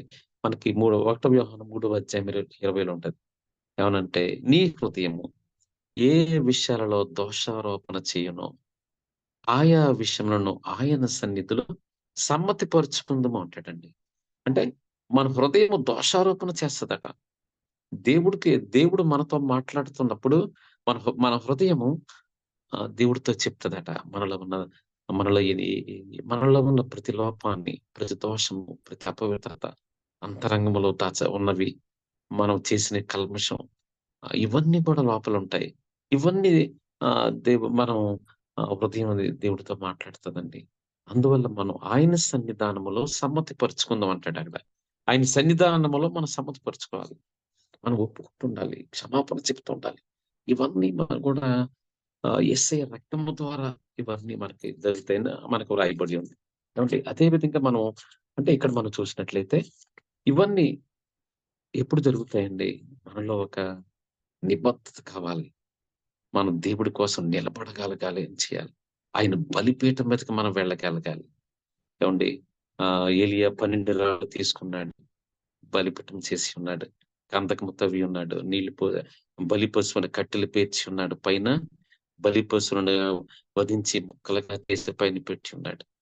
ఆ పైన అంతా బలి పశువును పెట్టిన తర్వాత అగ్నిని రమ్మని ప్రార్థన చేస్తున్నాడు. అంటే మనం బలిపీఠము మీద బలి అర్పణ చేయడం చేయాలి. అంటే మనం బలిపీఠం మీద బలి అర్పణ మనం చేయబడాలి. మన శరీర భాగాలన్నీ గూడా దేవునికి అంకితం ఇచ్చినట్టుగా ఉండగలగాలి. మనం మనం ఆయనకి అంకితమైపోవాలి. అంటే మనం బలిపీఠం మీద పెట్టగలగాలి. ఇక్కడ బలి పశువును మనం ఇక్కడ పాత నిబంధనలో కాల్చుతున్నప్పుడు ఏవండీ ఏలీయా అగ్ని వచ్చింది. అంటే ఆహ్, అటువంటి ఆహ్, వారిలో మార్పు అన్నమాట అండి. అంటే ప్రతి భాగాన్ని, శరీరంలోని ప్రతి భాగాన్ని మనం ఆయనకి అప్పగించేటట్లుగా మనం ఉండాలి. అంటే మనం ఇంక లోకం వైపు చూడకూడదింక. లోకం వైపు మనం చూసినట్లయితే లోకానికి సంబంధించినవి మనలోకి ప్రవేశిస్తాయి. మనం ఆహ్, స్ శరీరేచ్ఛలుగా దూరంగా మనం ఉండేటట్లుగా మనం చూసుకుంటూ ఉండాలి. మనం ఇప్పుడు అంటాడు కదా! ఆత్మ ఫలములంటాడు. అంటే ప్రేమ, సంతోషము, సమాధానము, దీర్ఘశాంతము ఇయన్నీ వస్తాయి. అందువల్ల మనం ఇవన్నీ కూడా మనం బలి అర్పణకు ఆహ్, మనం అనుకూలంగా మనం ఉండగలగాలి. అంటే మనం సమర్పణ కలిగేటట్లుగా మనం ఉండగలగాలండి. బలిపీఠం మీద పెట్టడానికి బలిపశుని వధించేటప్పుడు కట్ చేసి ఎలాగైతే మనం అయి పెట్టినప్పుడు పైన అగ్ని వచ్చిందో, ఆ విధంగా మనం ఉండగలగాలి. అండ్ అందుకే చెప్తున్నాడు. అంటే అటువంటి ఆలోచనలు, అటువంటి దేవునికి దేవుడు ఇయన్నీ అబ్జర్వ్ చేస్తుంటాడండి. మనలో అంత యథార్థత అనేది చాలా ఇంపార్టెంట్. మనం యథార్థంగా మనం ఎప్పుడు ఉండగలుగుతాం. అంటే దేవుడు ఆయన పరిశీలన చేసినప్పుడు ఆయన, ఆయన పరిశీలనలోకి అన్నీ ఎళ్ళిపోతాయి. మన మన మాట తీరు గాని, మన హృదయం గాని, మన మనసు గాని, మన జీవితం ఎలాగుంది? మనం తెగింపు కలిగి ఉన్నామా? లేదా? ఇక్కడ చూడండి ఇక్కడ అబ్రాహాము అసలు ఆస్తి తీసుకోలేదు. ఏమంటే చిన్న పాయింట్ అన్నమాట. నువ్వు ధనవంతుడిగా నేనే చేశాను నువ్వు అంటావు. ఆ ఒక్క మాట. ఒక్క మాట కోసం ధనమంతా అసలు వద్దన్నాడండి. ఎప్పుడైతే అలాంటి త్యాగనిరతి కలిగి ఉన్నాడో, త్యాగ బుద్ధి కలిగి ఉన్నాడో, సమర్పణ కలిగి ఉన్నాడో, నాకు దేవుడికి అన్ని అవసరం లేదనుకున్నాడో, దేవుడు నాకిస్తాడు ఇయన్నీ కాదు అని అనుకున్నాడో, అప్పుడు వెంటనే ఒకటే ఒకటి మారిపోయిందండి. అప్పుడు వెంటనే వాక్యమొచ్చింది. వాక్యము దర్శనమందొచ్చింది. వాక్యం ఆయనతో మాట్లాడుతుంది. నువ్వు భయపడొద్దని దేవుడు ప్రత్యక్షంగా మాట్లాడుతున్నాడు. అప్పుడు నీకు భయపడకు నీ నీ స నీ అనేది ఇందాక మనం చదువుకున్నాం కదండీ! అంటే స్వాస్యము, ఆ సంపద అని ఎంత నువ్వు భయపడకు అని చెప్తున్నాడు. అత్యధికమగునని చెప్తున్నాడు. ఇవన్నీ నీకిస్తానని చెప్తున్నాడు. అంటే చూడండి ఎంత అధికంగా దేవుడు ప్రేమిస్తాడో. మనం చిన్నదే చేస్తాం. కానీ ఆయన అధికంగా చేస్తాడు. మన తాలూకా ఆలోచనలు తక్కువే ఉంటాయి. కానీ ఆయన అధికంగా ఇవ్వాలనుకుంటాడు. మనం కొద్దిగానే కోరుకుంటాం. కానీ ఆయన విస్తారంగా ఇవ్వాలనుకుంటాడు. ఏవండీ ఆయన మన దగ్గరకొచ్చి ఆయన మనతో ఉండాలనుకుంటాడు. హత్తుకొని ఉండాలనుకుంటాడండి. ఆయన కౌగిలించుకోవాలనుకుంటాడు. ఆయన మన చెయ్యి పట్టుకొని నడిపించాలనుకుంటాడు. ఆయన ఎన్ని కష్టాలొచ్చినా, శ్రమలొచ్చినా ఏవండీ ఆయన చెయ్యి పట్టుకొని నడిపిస్తాడు బురదలోను. ఆహ్, మనం వెళ్ళిన బురదలో నడుస్తాడు. ఏండి ముళ్ళ కంపల్లోంచి, శ్రమల మధ్యలోంచి, వేదనలోంచి ఆయన నడుస్తాడు. ఇంకా మనం అది భరించలేము అన్న సమయంలో ఆయన మనల్ని ఎత్తుకుంటాడట. ఎత్తుకొని, హత్తుకొని ఈ విగ్రహాల నుంచి గాని, వీటి నుంచి గాని ఎలాంటి మనకు తగులకుండా ఆయన మనల్ని కాచి కాపాడతాడండి. అంటే ఇక్కడ మన పాయింట్‌లోనండి ఇవన్నీ ఎప్పుడు జరుగుతాయంటే, మనం అటువంటి త్యాగబుద్ధి కావాలండి. సమర్పణ మనకు కావాలండి. మనది అటువంటి ఆలోచన మనం కలిగి ఉండాలి. మనం ఎప్పుడైతే మనం అలా ఉంటామో ఆయనే దిగొచ్చేస్తాడు. ఆయనే దిగొచ్చి ఇయన్నీ కూడా మనకి చెప్తాడు. చూడండి ఇక్కడ మనం ఇంకా చూసిన ఏడో వచనంలో మరియు ఆయన నీవు ఈ దేశమును స్వతంత్రించుకొనున్నట్లు దాన్ని నీకిచ్చుటకు కల్దీయుల ఊరన్న పట్టణములో నుండి నిన్ను యువతలకు తీసుకొని వచ్చిన యెహోవాను నేనే అని చెప్పినప్పుడు అతడు ప్రభువైన యెహోవా నేను దీన్ని స్వతంత్రించుకొనేదని నాకెట్లా తెలియను. సరేండి. ఇంత ఆస్తి ఇస్తానంటున్నాడు. ఈ ప్రదేశమంతా నీదంటున్నాడు. కానీ ఆయన క్వెషన్ ఏసాడు. సార్ ఇయన్నీ నేను ఎలా స్వతంత్రించుకుంటాను అంటాడు. ఆ మాట అన్నప్పుడు ఆయన ఇక్కడ చూసినట్లయితేనండి ఇక్కడ మనం 8 వచనం అండి. ఆయన 3 ఏండ్ల పెయ్యను, 3 ఏండ్ల మేకను, 3 ఏండ్ల పొట్టేలును, ఒక తెల్ల గువ్వను, ఒక పావురం పిల్లను నా యొద్దకు తెమ్మని అతనితో చెప్పాను. నడుముకు ఖండించి దేని ఖండమును దాని ఖండమునకు ఎదురుగా ఉంచాను. పక్షులను ఖండింపలేదు. ప్రొద్దు కృంగిపోయినప్పుడు అబ్రాహామునికి గాఢ నిద్ర పట్టెను. భయంకరమైన కటిక చీకటి అతని కమ్మగా ఆయన నీ సంతతి వారు తమది కాని పరదేశమందు నివసించి ఆ దేశపు వారికి దాసులుగానుందురు. వారు నన్ను రేండ్లు వీరిని శ్రమ పెట్టుదురు. సరేండి. అంటే అబ్రహాం అడిగినప్పుడు ఆయన సమాధానం చెప్తున్నాడండి. సమాధానం చెప్తూ ఆయన ఎన్ని ప్రాక్టికల్‌గా చూపిస్తున్నాడండి. 400 సంవత్సరాలు వీరు శ్రమ పెడతారన్న విషయాన్ని కూడా చెప్తున్నాడు. ఏవండీ ఇక్కడ మనం ముందుగా ఖండిస్తున్నాడు చూడండి. 3 ఏండ్ల పెయ్య, 3 ఏండ్ల మేక, 3 ఏండ్ల పొట్టేలు, ఒక తెల్ల గొవ్వ, ఒక పావురు పిల్ల ఇవని చెప్తున్నాడండి. ఎవరు నడుము ఖండించాడు. అండ్ 400 సంవత్సరాలు ఉంటారని చెప్తున్నాడు. తర్వాత ఇక్కడ మనం చూసినట్లయితే ఎందుకు ఇవ్వననే విషయాన్ని చెప్తుంటే 15 వచనం, నీవు క్షేమముగా నీ పితరుల యొద్దకు పోయేదు, మంచి వృద్ధాప్యమందు పాతి పెట్టదవు. అమోరీయుల అక్రమం ఇంకాను సంపూర్ణము కాలేదు గనుక నీ 4వ తరము వారు ఇక్కడికి మరలా వచ్చేదరని నిశ్చయముగా తెలుసుకొనమని అబ్రాహాముతో చెప్పాను. సరే అండి. అంటే అబ్రాహాముతో ఎందుకు చెప్తున్నాడండి అంటే, ఈ 400 సంవత్సరాలు నువ్వు ఇంకా అక్కడే ఉండాలి.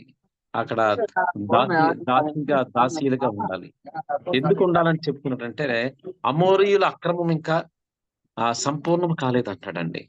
అంటే అమోరీయులు చేసినటువంటి పాపము 400 సంవత్సరాలకు సంపూర్ణమవుతుంది అంటున్నాడు. 400 సంవత్సరాలకు సంపూర్ణమవుతుంది. అప్పుడే నేను వీరిని తీసుకొని వస్తాను. ఈ 400 సంవత్సరాలు కూడా అక్కడే ఉంటారు అని చెప్తున్నాడండి. ఇక్కడ మనకి చూసినట్లయితే, ఇక్కడ మనకి వంశాలు చూడండి. కేనీయులు, కనజ్జీయులు, కద్మోనీయులు, హిత్తీయులు, పెరిజ్జీయులు, రెఫామీయులు, అమోరీయులు, కనానీయులు, గిర్గాషీయులను, యోబుసీయులు నీ సంతానములకు ఇచ్చి ఉన్నానని అబ్రాహాముతో నిబంధన చేశాను. ఇది బహుశా ఒక 10 వంశాలు ఉంటాయండి. ఇక్కడ 10 వంశాలు బహుశా. ఇక్కడ ఆయన 3 ఏండ్ల పెయ్య, 3 ఏండ్ల మేక, 3 ఏండ్ల పొట్టేలు, 3 3 9. 9 పావురు పిల్ల అన్నాడు కదండి. ఇదో తెల్ల గొవ్వ, ఈ విధంగా 10 అనుకోండి. ఇక్కడ కూడా 10 ఉంటాయండి వంశాలు. ఇక్కడ చూసారా?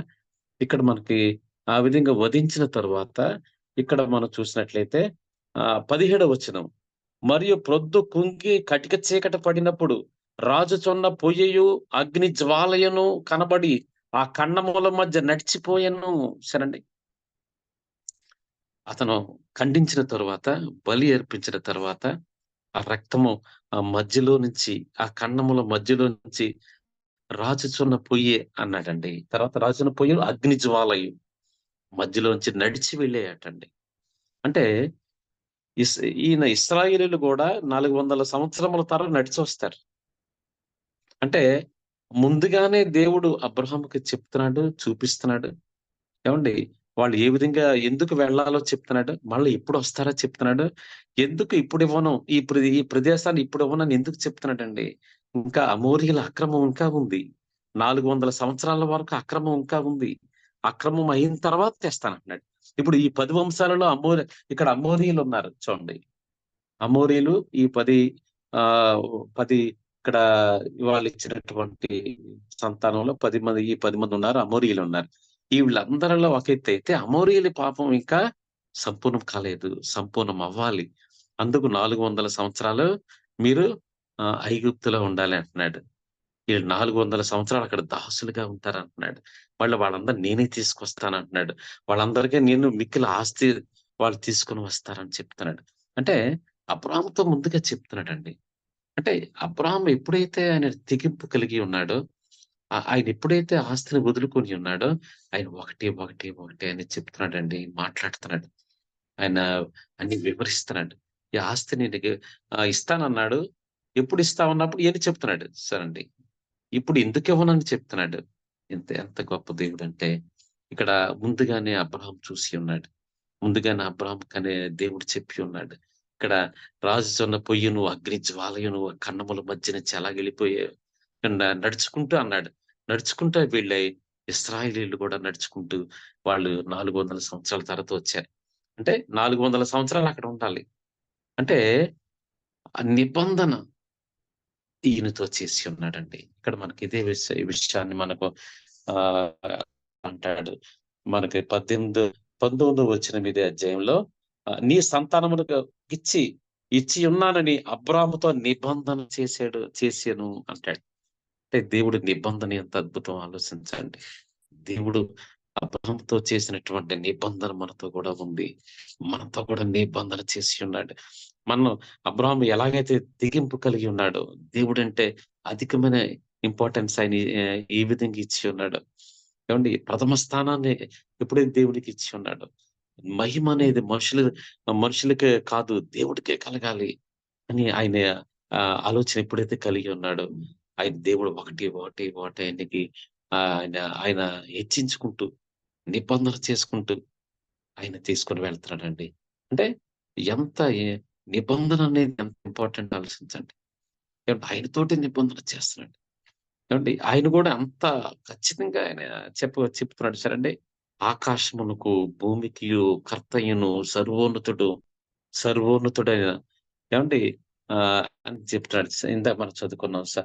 సర్వోన్నతుడును దేవుడునైన యెహోవా ఎదుట నా చెయ్యెత్తి ప్రమాణం చేసి ఉన్నాను. సరేండి. ఆయన ప్రమాణం చేస్తున్నాడు. దేవుడి దగ్గర ప్రమాణం చేస్తున్నాడు. ఈయన గూడా నిబంధన చేస్తున్నాడు. ఆయన ఆయన చూడండి అబ్రాహాం చేసిన ప్రమాణానికి ఈయన చేసిన నిబంధన చూడండి. అందువల్ల మనం మనల్ని దేవుడు ఇష్టపడతాడు. మనలో ఉన్న మంచిని దేవుడు ఇష్టపడతాడు. అందుకే అంటాడు గదండీ! ఆదికాండము 6వ అధ్యాయము 9లో అంటాడండి. నోవాహు నీతిపరుడును తన తరములో నిందారహితుడునై ఉండెను. నోవాహు దేవునితో నడిచిన వాడు అని చెప్తున్నాడు. 7వ అధ్యాయములండి. ఇక్కడ మనం 17వ వచనం అండి. 6వ అధ్యాయం. ప్రవాహము ప్రవాహము రప్పించుచున్నాను. లోకమందున సమస్తమును చనిపోవును. అయితే నీతో నా నిబంధన స్థిరపరచుదును అన్నాడండి. అంటే ఇక్కడ మన నోవాహుతో నిబంధన స్థిరపరుస్తున్నాడు. ఇక్కడ మనకి అంటాడు. ఈ త తర్వాత 7వ అధ్యాయము 1లో అన్నాడు చూసారండి యెహోవా దేవుడు అంటున్నాడు. ఈ తరము వారిలో నీవే నా ఎదుట నీతిమంతుడివై యుండుట చూచితిని. కనుక నీవును నీ ఇంటి వారిలో ఓడలోన ప్రవేశించుడి. సరేండి. దేవుడు ప్రత్యక్షత వచ్చి ఆయనతో మాట్లాడుతున్నాడు. నీవే నా ఎదుట ఈ తరము వారిలో నీవే నా ఎదుట నిందారహితుడివై ఉన్నావు అని చెప్తున్నాడండి. నీతిమంతుడై ఉన్నావు, నిందారహితుడై ఉన్న ఈ తరము వారందరిలో నీవే అన్నాడు అని చెప్తున్నాడు. అని చూడండి. అందువల్ల ఈ పైన కూడా చూసాం. దేవునితో నిబంధన ఈ నోవహుతో నిబంధన చేస్తున్నాడు. ఇక్కడ అబ్రాహాముతో నిబంధన చేస్తున్నాడు. యేసయ్య మనతో చేసిన నిబంధన నిత్య నిబంధన అని మన గొర్రెలుగా హెబ్రీ 13:20-26 రాయబడి ఉందండి. గొర్రెల గొప్ప కాపరియైన ప్రభు నిత్య నిబంధన సంబంధముగా రక్తం అంటాడు. అంటే యేసయ్య మనతో చేసినటువంటి నిబంధన నిత్య నిబంధన అండి. ప్రతి క్షణము నిబంధనేనండి. ప్రతి క్షణము గూడా మనం 24 గంటల్లో నిమిషానికి 60 సెకన్లు. 60 సెకన్‌లో గూడా మనం మనతో నిబంధన ఉంటది. అంటే ఒక నిమిషానికి 60 సెకన్లు. ఈ 60 సెకన్‌లో మనం ఏ సెకన్ అయినా పడిపోవచ్చు. ఏ సెకన్ అయినా అపవిత్రతలోకెళ్ళిపోవచ్చు. ఏ సెకన్ అయినా కీడులోనికెళ్ళిపోవచ్చు. ఏమంటే దోషం, దుర్నీతిలోకి మనం వెళ్ళిపోవచ్చు. కానీ మనం మనం అంతవరకు బానే ఉండొచ్చు. ఒక సెకన్‌లో పడిపోవచ్చండి. ఏవండి నీతిని తప్పిపోవచ్చు. అపవిత్రతలో పడిపోవచ్చు, కీడులో పడిపోవచ్చు, నిందలో పడిపోవచ్చండి. అవమానంలోకి జారిపోయి ఉండొచ్చు. రిపోర్ట్ పడవచ్చు. ఏవండి మనం లేవలేకపోవచ్చు. కానీ ఇక్కడ నిబంధన ఏంటంటేనండి ప్రతి క్షణము నిబంధనే. యేసయ్యతో నిబంధన ప్రతి క్షణము నిబంధనేనండి. అంటే ప్రతి క్షణము మన క్షమాపణ. యేసయ్యతో నిబంధన రక్త నిబంధన, క్షమాపణతో కూడిన నిబంధనండి. ప్రతి క్షణము ఆయన మనల్ని క్షమిస్తానే ఉంటాడు. ప్రతి క్షణము మనల్ని కడుగుతానే ఉంటాడు. ఏవండి ప్రతి క్షణము ఈ క్షణంలో మనకు జరిగింది. వెంటనే ఆ క్షణంలో మనం క్షమాపణ చెప్పొచ్చు. ఏవండి ఆ క్షణంలో ఎంత దోషమైన, అపవిత్రత అయినా, కీడైనా మనం చేసినటువంటి తప్పు ఏవండి ఎటువంటిదైనా ఆ క్షణంలో పోద్దండి. ఆ క్ష ఆ క్షణంలో దేవుని నిబంధన ఉంది.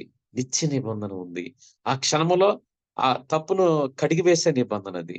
మన మనది ఎంత దోషమైన అది పారదోలే నిబంధన. ఎంత చీకటైనా మన మీద దాడి చేయలేదు. ఎంత సాటన్ ఏ విధముగానైనా మన మీద దాడి చేయలేదు. మన మీద కూర్చున్నప్పటికిని అది మనల్ని ఏం చేయలేదు. మన శరీరములో ప్రవేశించినప్పటికిని అది మనల్ని ఏం చేయలేదు. చూడండి మరి. అంటే లోపల ఉంటది. కానీ అది మనకేం చేయలేదు. అంటే ఆలోచించండి. అందువల్ల గొప్ప దేవుడు, శక్తిమంతుడు మనకు తోడుగా ఉన్నాడు. బలమైన దేవుడు మనకు తోడుగా ఉన్నాడు.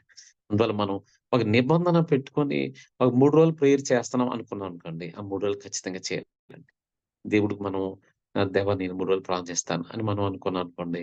ఆ 3 రోజులు కూడా ఖచ్చితంగా మనం కూర్చొని మనం ప్రార్థన చేయాలి. దేవుడు కూడా చూస్తాడు. అది తర్వాత దేవుడు కూడా చెప్తాడు. ఎన్ని రోజులు ఒక సమస్య వచ్చింది. ఈ సమస్య పోవాలంటే ఎన్ని రోజులు చేయాలి ప్రభువా? అని మనం అడగాలి. అడిగితే ఆయన చెప్తాడండి. ఈ సమస్య అంటే ఇన్ని రోజులు, 3 రోజులు, 4 రోజులు, 7 రోజులు, 21 రోజులు ఇవన్నీ కూడా ఆయన చెప్తాడండి. మనం దాన్ని బట్టి చేసినట్లయితే ఆ సమస్య తొలగిపోద్దండి. నాకు దేవుడు గతంలో నా చాలా సమస్య డెత్ మూవ్‌మెంట్‌కెళ్ళి సూసైడ్ చేసుకుందాం అన్న అలాంటి టైంలో అప్పులైపోయి, కష్టాలు ఎక్కువైపోయాయి. ఏమి లేక చాలా భారంతో నా జీవితం ఎందుకు ఇంకా ఎళ్ళిపోదాం, చనిపోదాం. నాకు జీవితం మరొద్దు నాకు అనుకోని వెళ్ళిపోయే సమయంలో ఆయన మాట్లాడుతున్న ఆ రోజు నైట్ ఆయన ఆయ నల 40 రోజులు అన్నాడండి. 40 40 రోజులు ఉండు స్వరం వచ్చింది. నేను ప్రతి సంవత్సరం 40 రోజులు ఉండేవాడిని. కానీ నాకు మామూలుగా పేరుకి చేసేవాడినండి. ప్రార్థన చేసేవాళ్ళం మామూలుగా. కానీ 40 రోజులు ఉండని ఒక స్వరం వచ్చిన తర్వాత 40 రోజులు నేను ఒక తోటలోకెళ్ళి ఉండిపోయాను. అది అడవి లాంటి ప్లేస్ అది. చిన్న గుడారం వేసుకొని గుడారంలో నేను 40 డేస్ ఉన్నానండి. 40 డేస్ ఉండి నేను చేస్తున్నాననమాట. దానికి ముందు నేను బండి మీద ఎళ్ళేటప్పుడు నాకెదురుగా వచ్చి ఎవరో ఒక వ్యక్తి బండితో గుద్దేస్తే పడిపోయానండి. పడిపోతే నాకా కాలు ఫ్రాక్చర్ అవ్వలేదు గానీ మామూలుగా బెనికింది. అప్పుడు నేను అలా మెక్కుకుంటూ వచ్చి కూర్చొని ఆ రోజు అప్పుడు కూడా నేను ప్రేయర్‌లో ఉన్నాను. 40 డేస్‌లో ఉన్నాను. వేరే 40 డేస్ అని. ఆ టైంలో నేను ఆ రోజు నైట్ ప్రార్థన చేశానండి. ప్రభువా నేను నీ సేవ చేస్తున్నాను. ప్రార్థన చేస్తున్నాను. నీకన్నీ ఇస్తున్నాను. నాకెందుకు ఇలాగ యాక్సిడెంట్ అవ్వాలి? నాకెందుకు ఇలాగ అతనొచ్చి నన్ను గుద్దిన నాకేంటి సమస్య అని చెప్పి కూర్చొని ప్రార్థన చేశానండి. ప్రా ప్రార్థన చేసినప్పుడు నాకు భారంతో చేసినప్పుడు అప్పుడు చెప్పాడనమాట అండి. అప్పుడు ఇది జరిగిన తర్వాత కొన్ని సంస్థలోకెళ్ళిన తర్వాత అప్పుడు నాకు చెప్తున్నాడనమాట. 40 డేస్ ఉండమని. అప్పుడు 40 డేస్ ఉన్నది అడవిలోకెళ్ళి నేను ఉన్న తర్వాత ఈ 40 రోజులు చేసేటప్పుడు మొదటి రోజే నువ్వు చనిపోతున్నావు అని దర్శనమొచ్చిందండి. ప్రభు ఇంత సేవ చేస్తున్నాను నేను చనిపోవడం ఏంటి? అన్నప్పుడు ఆయన నా తాలూకు ఎన్ని చూపిస్తున్నాడండి. నువ్వు చాలా మందితో గొడవ పడ్డావు, అసమాధానంగా ఉన్నావు. తర్వాత చాలా మంది మీద పిటిషన్స్ పెట్టావు. చాలా మంది దెబ్బలాటలకెళ్ళావు. ఇయన్నీ చూపిస్తున్నాడు. చాలా మందిని అవమానించావు. చాలా మందిని కోపంగా మాట్లాడావు. నాకు విరోధంగా ఉన్నావు. నేను చేసినవన్నీ నాకు చూపించాడండి. నేనప్పుడు చాలా మందు తాగేవాడిని, సిగరెట్లు కాల్చేవాడిని. 4 పెట్టెలు సిగరెట్లు కాల్చేవాడిని. తెల్లవారుజామున 4 గంటల మందు తాగేవాడిని నేను. మందు తాగి తిరుగుతున్నాను. ఎక్కువ దెబ్బలాటలకెళ్ళేవాడిని. ఇవన్నీ చూపించేవాడండి. అన్నీ చూపించి "నీవన్నీ క్షమాపణ చెప్పాలి." అన్నీ ఒకటి, ఒకటి, ఒకటి, ఒకటి నేను చేసినవన్నీ నాలో ఉన్న తప్పులన్నీ ఆ 40 రోజుల్లో కూర్చొని క్షమాపణ చెప్పేవాడినండి. ప్రతిదీ ఒప్పుకునేవాడిని. అంటే అప్పుడు నేను వాక్యం చెప్తున్నాను, ఓపెన్ మీటింగ్స్‌లో మాట్లాడుతున్నాను, సంఘాల్లో మాట్లాడుతున్నాను. ఇవన్నీ చేస్తున్నానండి మళ్ళా. ఇవన్నీ చేస్తూనే ఉన్నాను. అంటే అప్పుడు నేను మరి అంటే గతంలో చేసినవన్నమాట అండి. అప్పుడు గతంలో చేసినవి ఒప్పుకోమన్నాడు. అప్పుడు ఇయన్నీ కూర్చొని ఒప్పుకొని 40 రోజులన్నీ సరి చేసుకోవడం జరిగింది. 40 రోజులు నేను క్షమాపణ చెప్తూ నేను 18 గంటలు కూర్చొని చేస్తున్నప్పుడు వాక్యం కళ్ళ ముందు వెళ్తుండేదండి. కళ్ళ ముందు వాక్యం కనపడేది నాకు. వావ్! ఇంత అద్భుతంగా ఉందేంటి? అప్పుడు చేసిన భక్తికి, ఇప్పుడు చేసిన భక్తికి ఇంత తేడా ఉందేంటి అని అనిపించేదండి. అప్పుడు అలా చేశాం. 6 డేస్ చేసిన తర్వాత అప్పుడు నాకు దర్శనం ముందొచ్చిందండి. దర్శనములో నా ఆఖరి రోజు 22 అని వచ్చిందండి. కీర్తనలు 22. నేను అంతకుముందు వరకు వాగ్దానాలు తీసేవాడిని. వాగ్దానాలు తీసుకొని ప్రతి సంవత్సరం వాగ్దానం పట్టుకొని ఇదే నా వాగ్దానం అనుకునేవాడిని. కానీ ఇక్కడ ఆ ఆ ఆశ్చర్యం వేసిందండి. 40 రోజులున్న తర్వాత ఆయన చివరి రోజు అన్నాడు కదా! నువ్వు ఆహ్, 22 అన్నాడండి కీర్తనలు. ఏంటి 22 నేను ఒకసారి ఓపెన్ చేసి చూసానండి. ఆహ్, ఆయన పరిశుద్ధ సియోనులో సియోనులో నుంచి ఆయన నీకు సహాయం చేయను గాక. ఆయన పరిశుద్ధ స్థలములోంచి నిన్ను ఆదుకొనును గాక అని ఉందండి. ఏంటి అని నాకు ఆశ్చర్యమేసిందండి. అంటే పరిశుద్ధ స్థలములోంచి ఆయన నీకు సహాయం చేయను గాక అని ఉందండి. నాకు భయమేసిందండి. ఆహా! దేవుడు ఇంత పరిశుద్ధుడైన ఆయన మనకు సహాయం చేసేటప్పుడు మనం కూడా చాలా పరిశుద్ధంగా ఉండాలి కదా! అని చెప్పేసి ఇంకా ఆ రోజు నుంచి ఇంకా ప్రకటన 4 చెప్పడం, ఎన్ని సరిచేసి పడ్డాయండి. 40 రోజులు పట్టుకొని, సరి చేసుకొని, ఇప్పుడు ఈ వాగ్దానం పట్టుకొని నేను ప్రార్థిస్తానండి. ఎవరైనా ఇంటికెళ్ళినా, ఎవరికైనా ప్రార్థన చేసినప్పుడు గానీ, ఎవరైనా బాగాలేనప్పుడు ప్రార్థన చేసినప్పుడు గానీ, ఈ వాగ్దానం పట్టుకుంటానండి. ప్రభువా నాకు వాగ్దానం ఇచ్చావు. నువ్వే 40 రోజులు ఉండమన్నావు. 40 రోజులు ఉన్నాను. ఈ వాగ్దానం పట్టుకోమన్నావు. వాగ్దానం పట్టుకొని నేను ప్రార్థన చేస్తుంటా. అలా ఒక్కోసారి 40 రోజులకి ఆటంకాలు వస్తుండేవి. మధ్యలో మానేసేంత పరిస్థితి అండి. అందువల్ల ఆటంకాలు వస్తాయి చాలా జాగ్రత్తగా. దేవుడు మనకు చెప్పాలండి. ముందు మొదటగా మనం 2 రోజులు, 3 రోజులు, 7 రోజులు అలా చేస్తుండాలండి. చేసి ఆయన్ని అడుగుతుండాలి. ప్రభువా నేను ఎన్ని రోజులు చేయాలి నాకు చెప్పు అన్నప్పుడు మీకు ఖచ్చితంగా దర్శనం వస్తది. ఆ దర్శనంలో ఆయన చెప్తాడు. అది అయిపోయిన తర్వాత మరలా 7 రోజులు భోజనం మానేసి ఉండని మరలా వచ్చిందండి. నాకు భయమేసింది. 7 రోజులు భోజనం మానేసి చేయడం ఏంటని.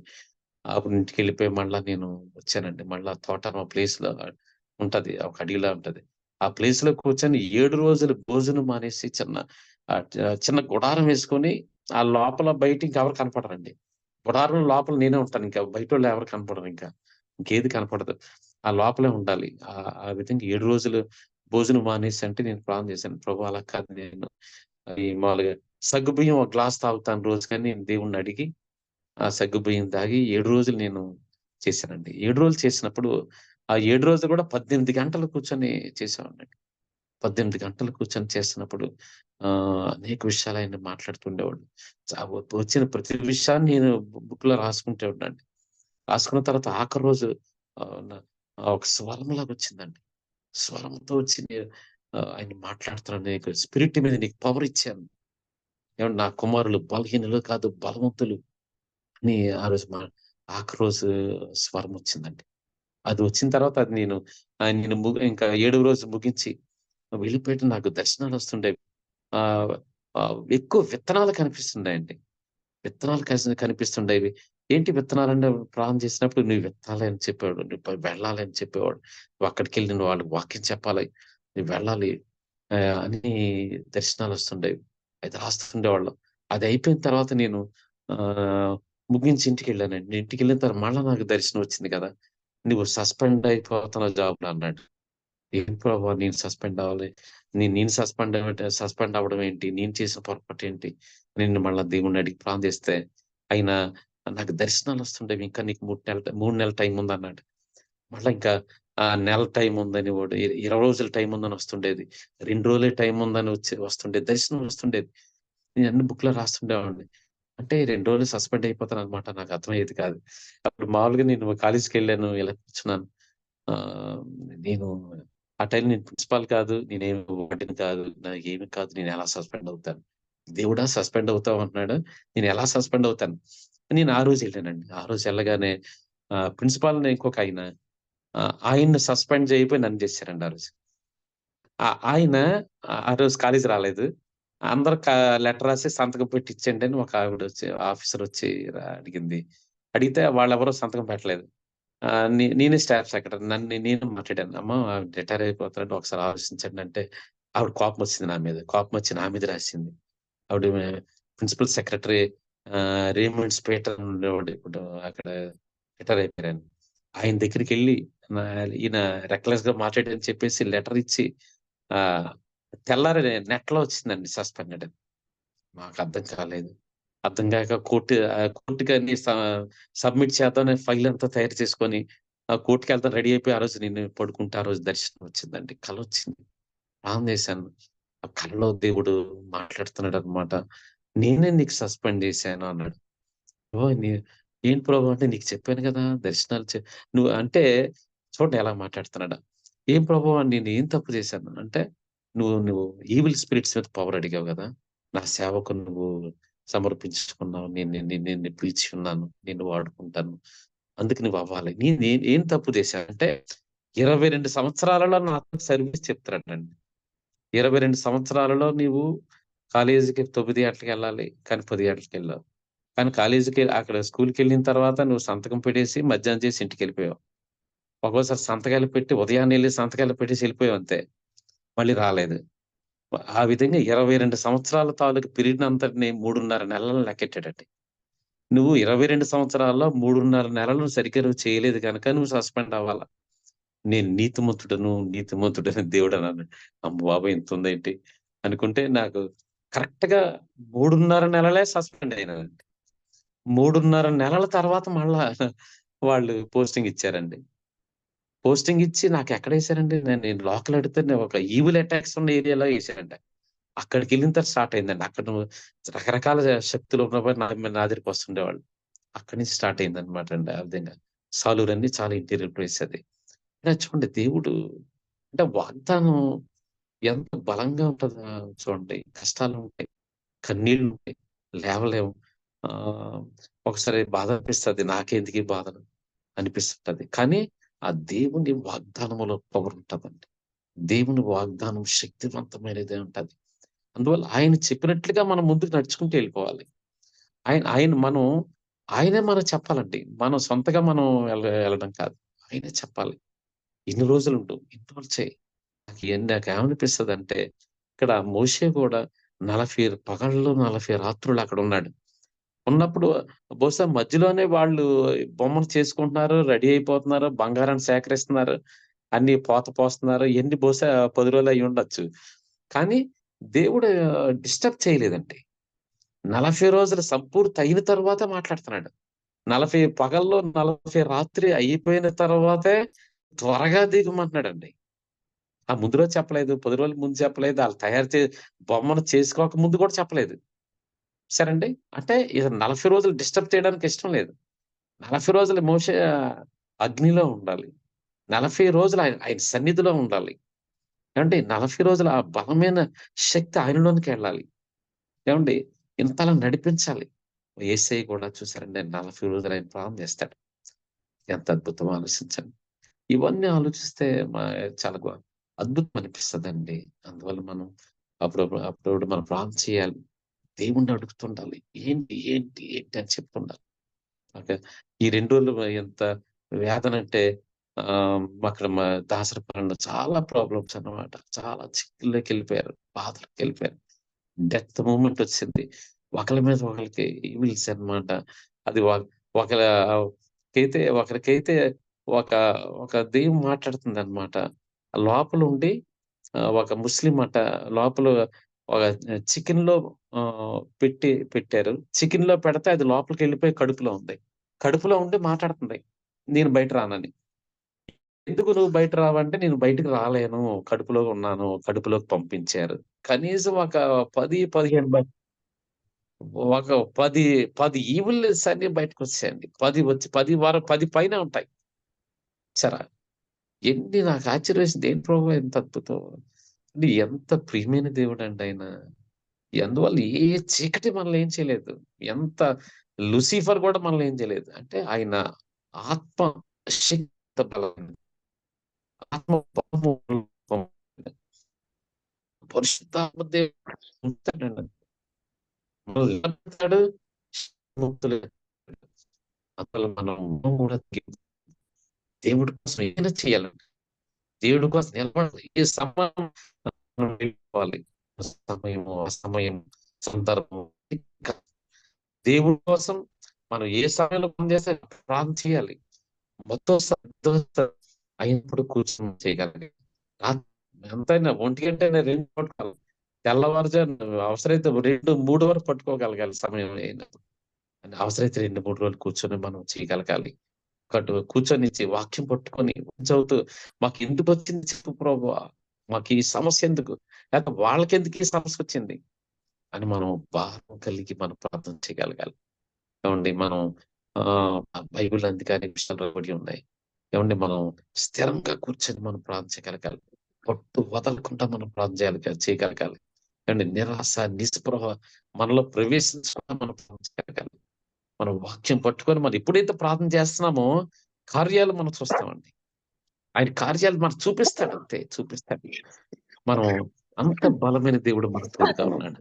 అంత శక్తివంతుడైన దేవుడు మనకు తోడుగా ఉన్నాడు. అందువల్ల మనం ధైర్యంగా ఉందామండి. ధైర్యంగా ఉందాం. మన దేవుడు గొప్ప దేవుడు.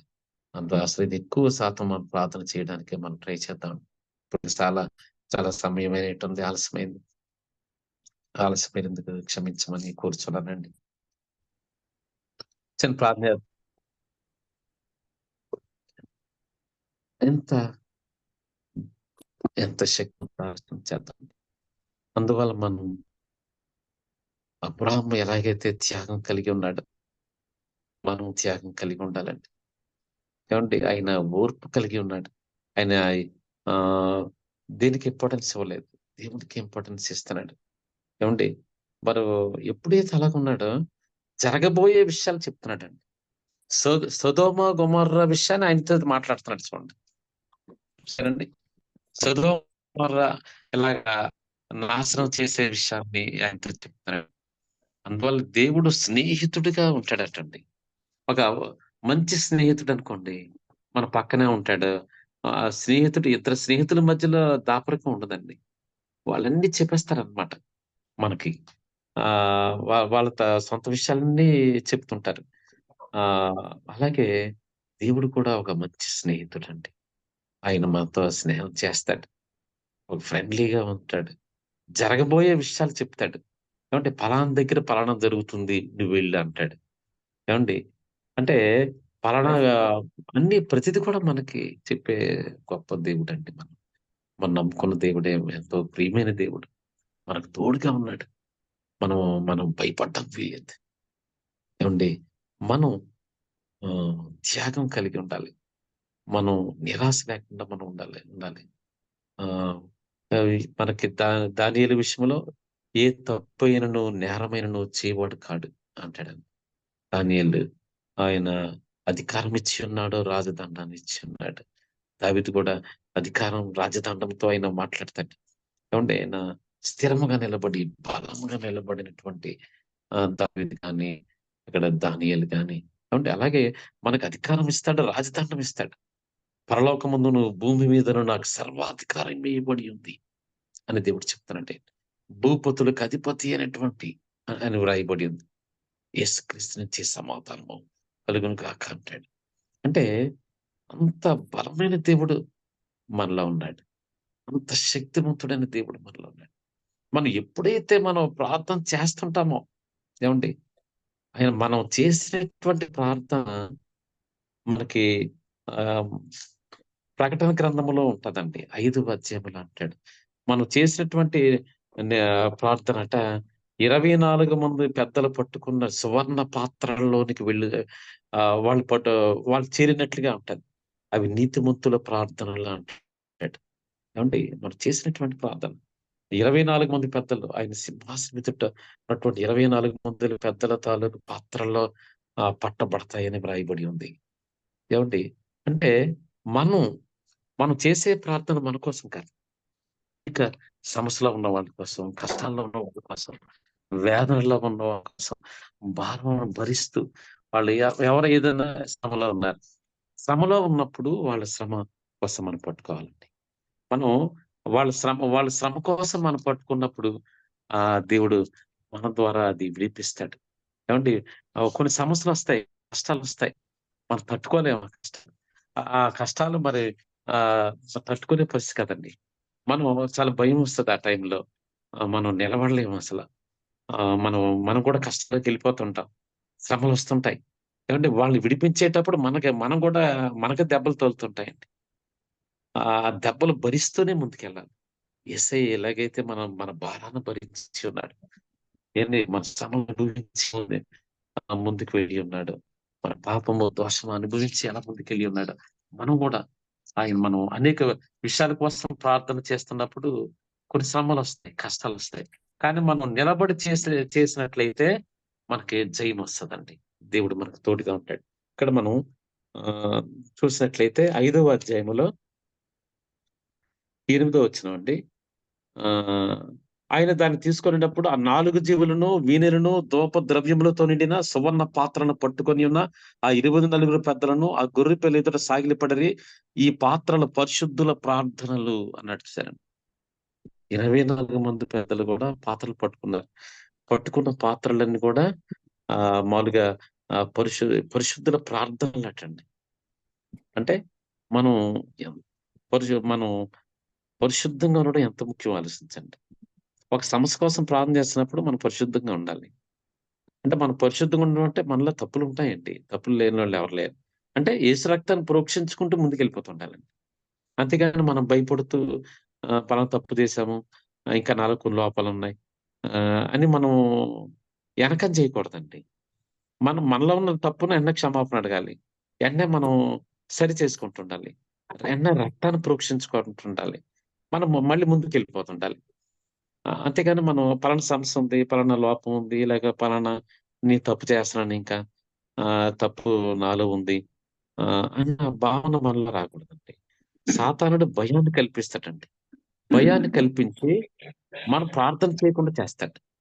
భయాన్ని కల్పించి నువ్వు పలానా తప్పు చేస్తున్నావు గదా! అని మనకి మనకి భయపెడుతుంటాడు. ఏవండీ? ఆ భయాన్ని కల్పిస్తాడు. దేవుని సన్నిధికి మన ప్రార్థన ఎళ్ళకుండా చేస్తుంటాడు. మనకి ఎప్పుడైతే భయమొస్తుందో మనకు అపనమ్మకం, అవిశ్వాసం వచ్చేస్తుంటదండి.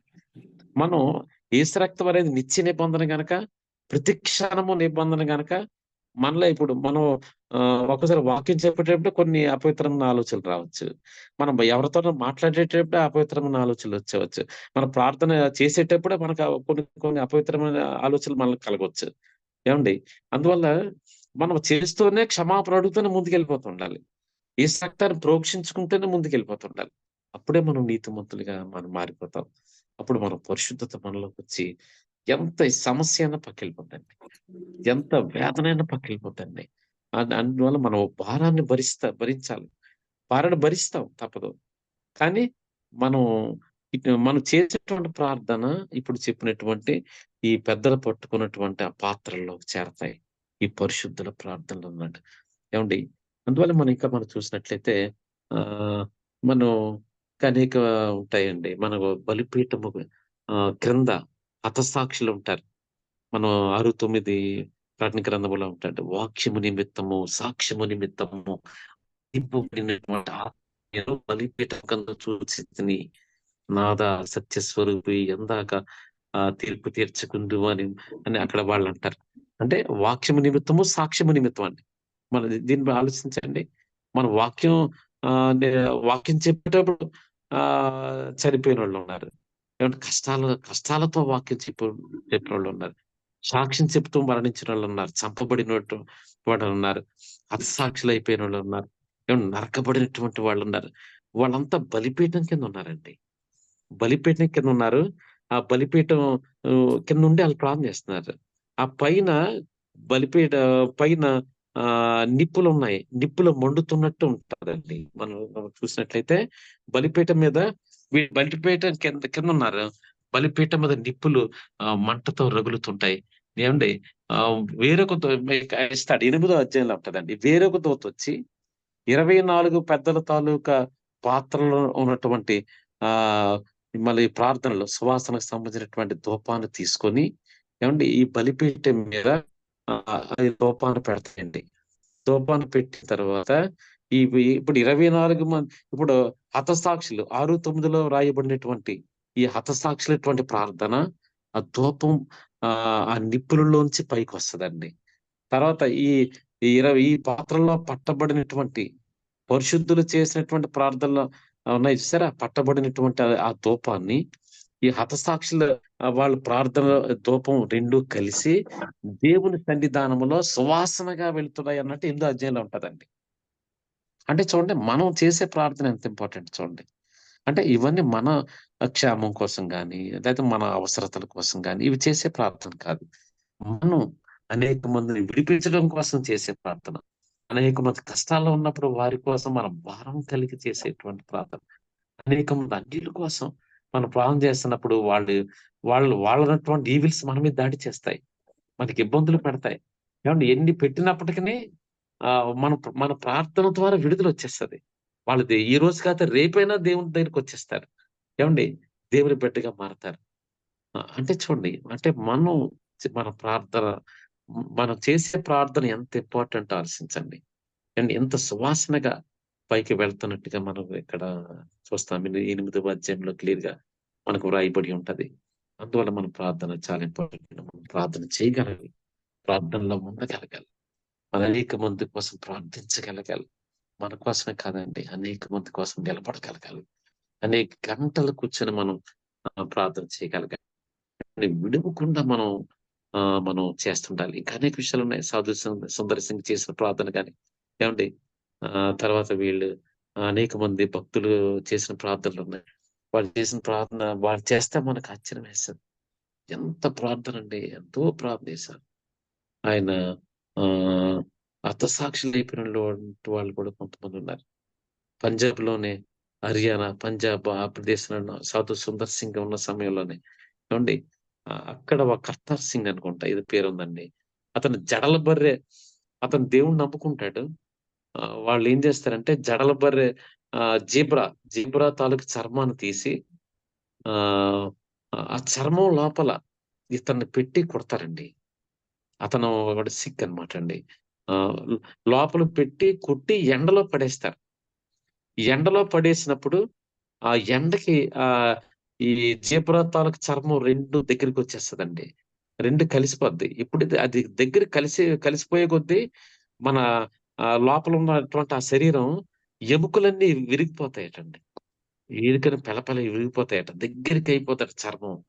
అప్పటికి ఏం చేస్తారట, ఒక పెద్ద కత్తి పట్టుకొని ఆ చర్మం మీద కత్తితో పొడుస్తుంటారట. చూసారా? అలాంటి ఓకే. పరిస్థితుల్లో గూడా దేవుడు అతన్ని విడిపిస్తాడు. బ్రదర్ అతని పేరు కిషన్ సింగ్ అండి. సాధు కిషన్ సింగ్. సరే. అవును. సరే అండి. ఎంత అద్భుతం అండి. అంటే, అంటే అతని కోసం సాధు సుందర్ సింగ్ అక్కడికి వెళ్ళడం, మాట్లాడడం తన ఏవండీ మాట్లాడతాడు. అతని తాలూకు తండ్రి దగ్గరికి ఈయనెళ్తాడండి ఆయన కూడా ఆ సమయంలో బలపరచబడతాడు. చాలా సంగతి. అంటే ఇలాగా సాక్షులు మనం చూస్తే చాలా విషయాలున్నాయి. మనం మన జీవితాన్ని అంకితం ఇచ్చినట్టుగా ఉండాలండి. ప్రార్థనా జీవితంగా మలుచుకోవాలి. కానీ రకరకాల ఆటంకాలొస్తాయి. అవరోధాలొస్తాయి. మనం నిలబడలేం కానీ నిలబడాలి. మనకి సమయం చాలదు. సాతాను ఏం చేస్తాడంటే సమయం చాలకుండా చేస్తాడు. ఏదో బిజీలోకి తీసుకెళ్ళిపోతాడు. మనకు ఒక 2, 3 రోజులు మనం వాక్యం సరిగ్గా చదవకపోయినా, ప్రార్థన చేయకపోయినా మనకు అవిశ్వాసం వచ్చేస్తది. అపనమ్మకం వచ్చేస్తది. మనకి ఇంట్రెస్ట్ కోల్పోతామండి. అప్పుడు ఆటోమేటిక్‌గా మనం కొన్ని రోజులు మనం దేవునికి దూరం అయిపోతూ ఉంటాం. దేవునికి దూరం అయిపోతాం. కానీ ఏదో వాక్యం ఆలకిస్తూ ఉంటాం కానీ ఇటువంటి మామూలుగా దేవుడి కోసం ఒక అగ్నిలా మండే స్వభావం కోల్పోతాం. అగ్నిలా మండాలి అంటాడు. అగ్నిలా ఉండాలి అంటాడు. జాన్ వెస్లీ అమెరికాలో ఉన్న జాన్ వెస్లీ అంటే అతను ఆయన చెప్తాడనమాట. ఏ విధంగా నీ దగ్గరికి ఎంతమంది సేవకులు ఎలా వస్తారు? నువ్వు మాట్లాడుతున్నప్పుడు ఇంత అద్భుతంగా ఉండి అనేక మంది మారుతున్నారని చెప్పినప్పుడు, మొదట సేవకులు అగ్నిలో ఉండాలి అంటాడండి. నువ్వు అగ్నిలో కాలుతున్నప్పుడు నిన్ను చూడ్డానికి చాలా మందొస్తారంటాడు. అంటే అగ్నిలో మండాలి, అగ్నిలో కాలుతుండాలి, అగ్నిలో దహింపబడుతుండాలి అంటాడండి. యేసయ్య గూడా అంటాడు 5:35 యోహాను సువార్తలో యోహాను కోసం మాట్లాడతాడు. ఆయన మండుచు వెలుగుచున్న దీపమై ఉండెను. సరేండి. మండుతూ వెలుగుతుందండి. అంటే ఆ దీపం మండుతుంది, వెలుగుతుంది. అంటే మండడం ద్వారా వెలుగుతుంది. అంటే ఎప్పుడు మండేటట్లుగా ఉండేవాడండి. యోహాను మండే స్వభావాన్ని కలిగి ఉండేవాడు. మనకి బైబిల్ వ్రాయబడి ఏలీయా ఆత్మ అని అంటాడు. సరేండి. ఏలీయా ఆత్మ శక్తి కలిగినటువంటి వాడు ఈ యోహాను అంటాడు. ఏవండి మలాకి గ్రంథంలో కూడా రాస్తాడు. అంటే ఏలీయా ఆత్మ, ఏలీయా శక్తి కలిగినటువంటి యోహాను. యేసయ్య అంటాడు మండుతూ వెలుగుతున్న దీపమై ఉండును అంటాడు. అందులో మండాలి. అంటే బైబిల్‌లో రాయబడి ఉంది. మనకి హెబ్రీలో రాస్తాడండి. నా అంటే నా సేవకులు అగ్ని వలె ఉన్నారు అంటాడండి. నా సేవకులు అగ్ని జ్వాల వలె ఉన్నారు అంటాడండి. అగ్నిలా ఉన్నారు. జ్వాల వలె ఉన్నారు. మండుతూ ఉంటారంటాడు. ఏవండీ అందుకే ప్రకటన గ్రంథం 1 అధ్యాయం 14లో ఆయన ఆయన స్వభావం ఆయన మామూలుగా ఆయన స్వభావం కానివ్వండి, ఆయన తాలూకా శరీర భాగాలన్నీ కూడా చెప్తున్నాడు. ఆయన ముఖము సూర్యుడి వలె ఉండెను. 2 కళ్ళు అగ్ని జ్వాలల వలె ఉండెను అంటాడు. రెండంచులు గల వాడి అని ఖడ్గమోట ఆయన నోటిలోంచి బయలుపడలచుండెను. ఏమండి, అగ్నిలో పుటమ వేయబడి అపరంజిన పోలిన పాదములు అంటాడు. సరే, ఆయన పాదాలు అగ్నిలో పుటమ వేయబడి అపరంజిన పోలి ఉన్నాయంట. ఆయన మాట్లాడుతుంటే విస్తార జల ప్రవాహముల ధ్వని వలె ఉండెను అంటాడు. సరే, ఆయన ప్రకాశించుతూ ఎంత అండి సూర్యుని వలె ప్రకాశిస్తున్నట్టుగా అక్కడ రాయబడి ఉంటది. ఎంత అద్భుతం ఉంది. అంటే ఆయన యేసయ్య ఇప్పుడు ఎంత ఒక అగ్నిలా ఉన్నాడు. ఎవరు సమీపించరాని తేజస్సులో ఆయన మాత్రమే అమరత్వము కలిగి ఉండెను అంటాడు. ఒకటో తిమోతి అనుకుంటా. అంటే ఎవరు సమీపించరాని తేజస్సులో ఆయన మాత్రమే అమరత్వం కలిగి ఉండెను అంటాడు.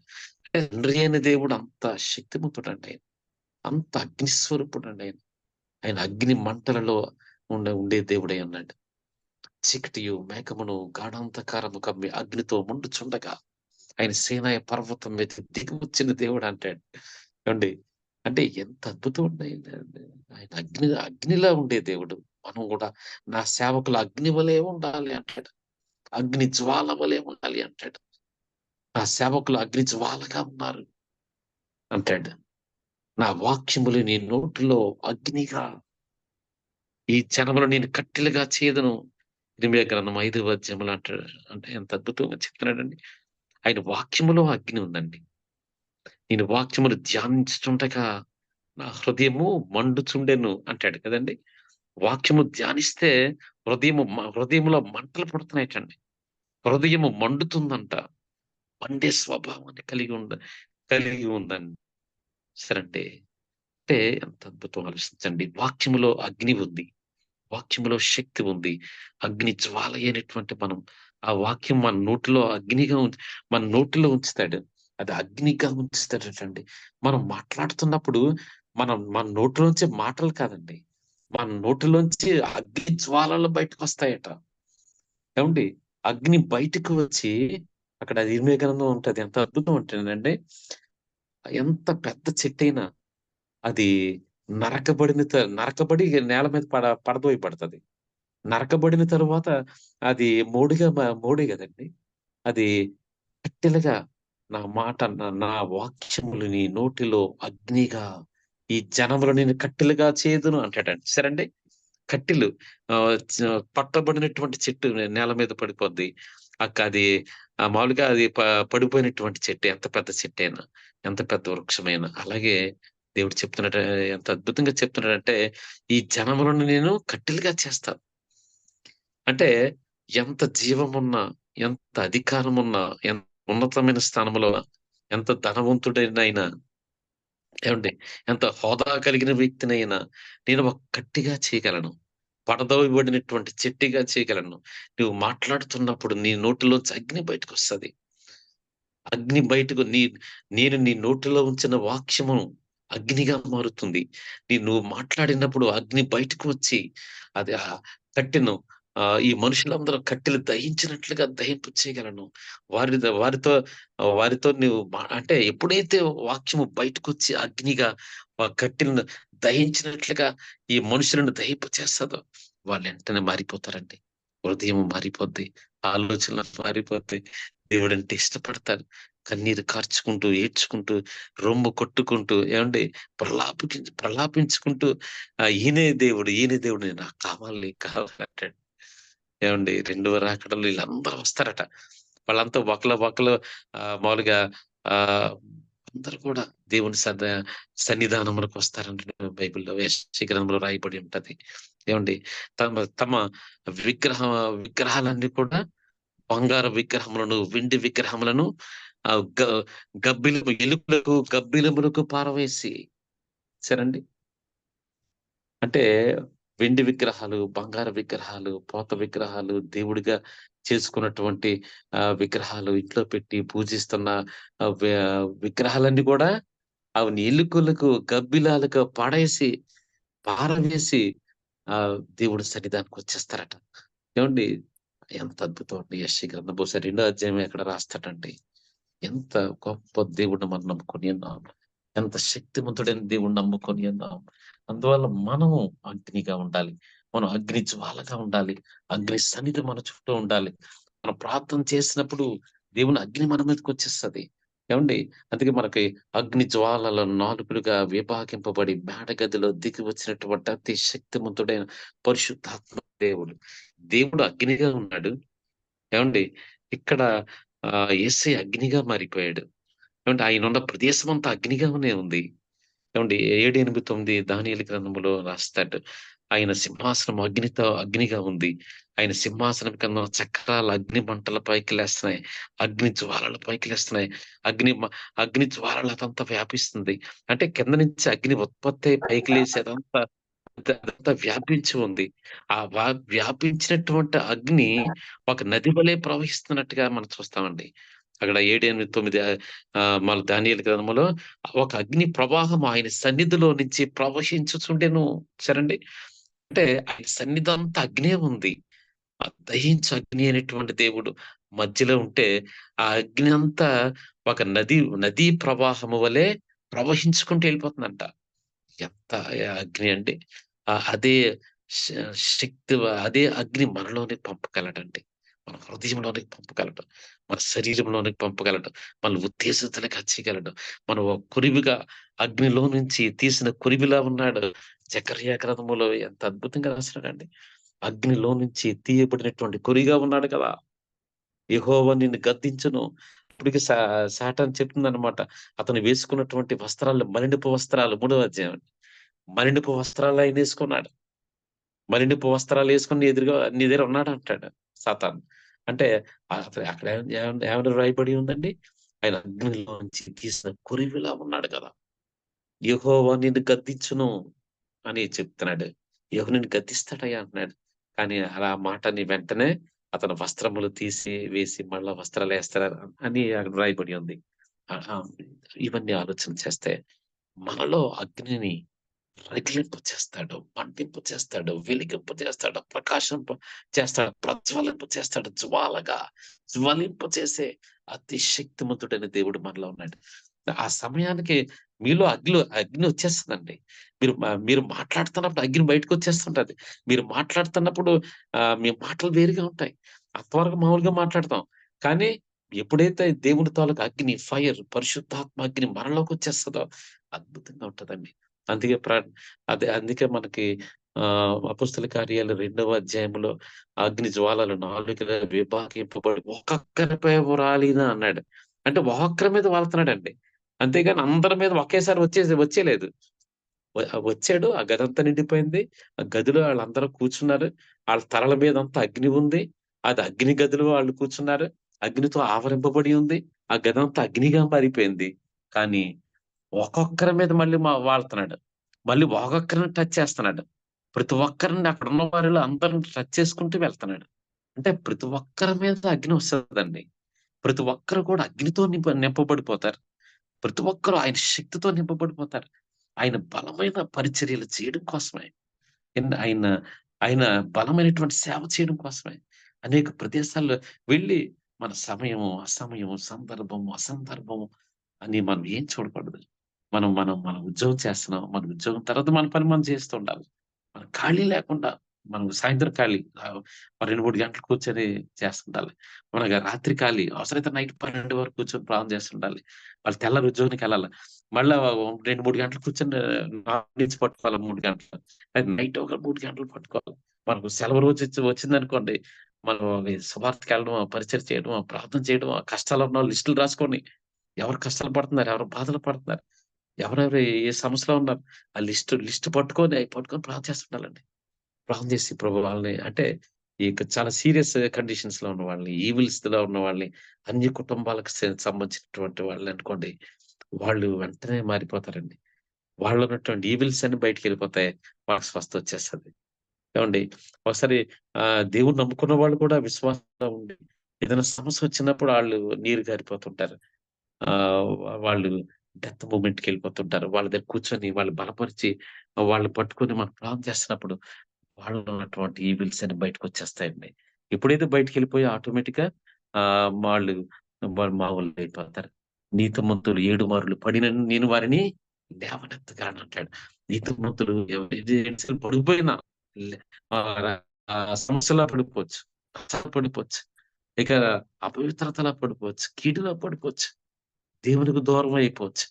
ఏమండి అలాంటి పరిస్థితిలో పడిపోయిన వాళ్ళు కూడా ఏమండి ఒక తప్పుడు మార్గంలో పడిపోవచ్చు ఒక్కోసారి.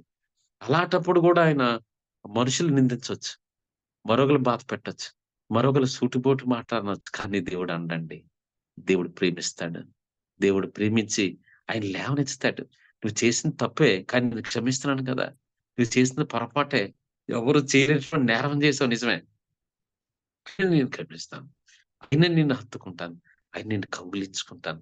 నువ్వు నాకు కావాలి అని ఆయన ఆయన ఇందా మనం చదువుకున్న 46 అధ్యాయంలో ఆయన ఎత్తుకొని, హత్తుకొని తీసుకెళ్ళిపోతున్నాడు. అంటే అక్కడ విగ్రహాలున్నాయి. ఏవండీ విగ్రహాలు పూజలు చేస్తున్నారు. విగ్రహాలు బలులు అవుతున్నాయి. విగ్రహాలు ఆహ్, విగ్రహాలు కూడా దాంట్లో పడిపోయి అయి కూడా సమస్యలోకెళ్ళిపోయినట్టుగా రాస్తున్నాడు. అంటే అయున్నాయి గనక మనం సమస్యలోకెళ్ళిపోయాం. అయి మన మీద దాడి చేస్తున్నాయి గనక మనం కొన్ని కష్టాల్లోకెళ్ళిపోయాం. ఏవండీ అవి మనలో అవి మనకి ఆయనొచ్చి తీసివేస్తాడు.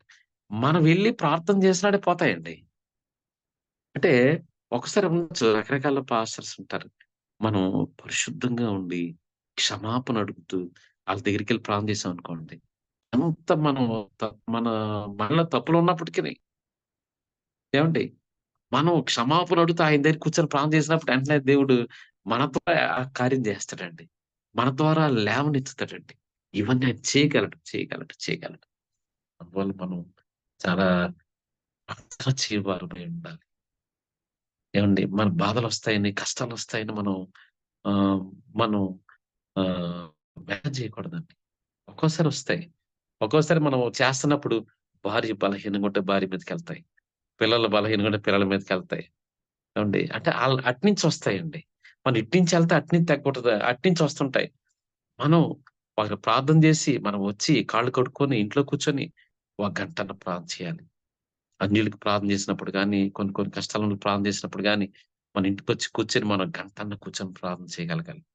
మనం వాటన్ని పట్టుకొని మనం ప్రార్థన చేసినప్పుడు దాని తాలూకా ఈవిల్ పక్కెళ్ళిపోద్దండి. దగ్గర రాదసల. అంటే మనం అక్కడికెళ్ళి ప్రార్థన చేసి అన్ని చేసేసి మళ్ళొచ్చి పడుకుండి పోయామనుకోండి. అది ఒక్కోసారి మన మీద దాడి చేస్తది. లేదా ఒక్కోసారి పిల్లల మీదకెళ్ళొచ్చు. లేతే మన ఇంట్లో ఇబ్బంది పెట్టొచ్చు. అందువల్ల మనం బయటికెళ్ళొచ్చామంటే మనం కూర్చొని వెంటనే ఒక గంట కూర్చోగలగాలి. గంట కూర్చొని మనం ప్రార్థన చేయగలగాలి. ఇవన్నీ నేను ప్రాక్టికల్‌గానే మాట్లాడుతున్నాను. నేను అనేక విషయాలు చేస్తూ వెళ్ళి మళ్ళొచ్చి మళ్ళీ చేయడం.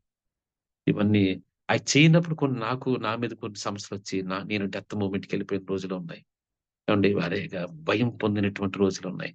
ఆహ్, ఆహ్, చాలా శ్రమ పడితే ఇంక 4 రోజులు లేవలేని స్థితిలో ఉండే రోజులున్నాయి.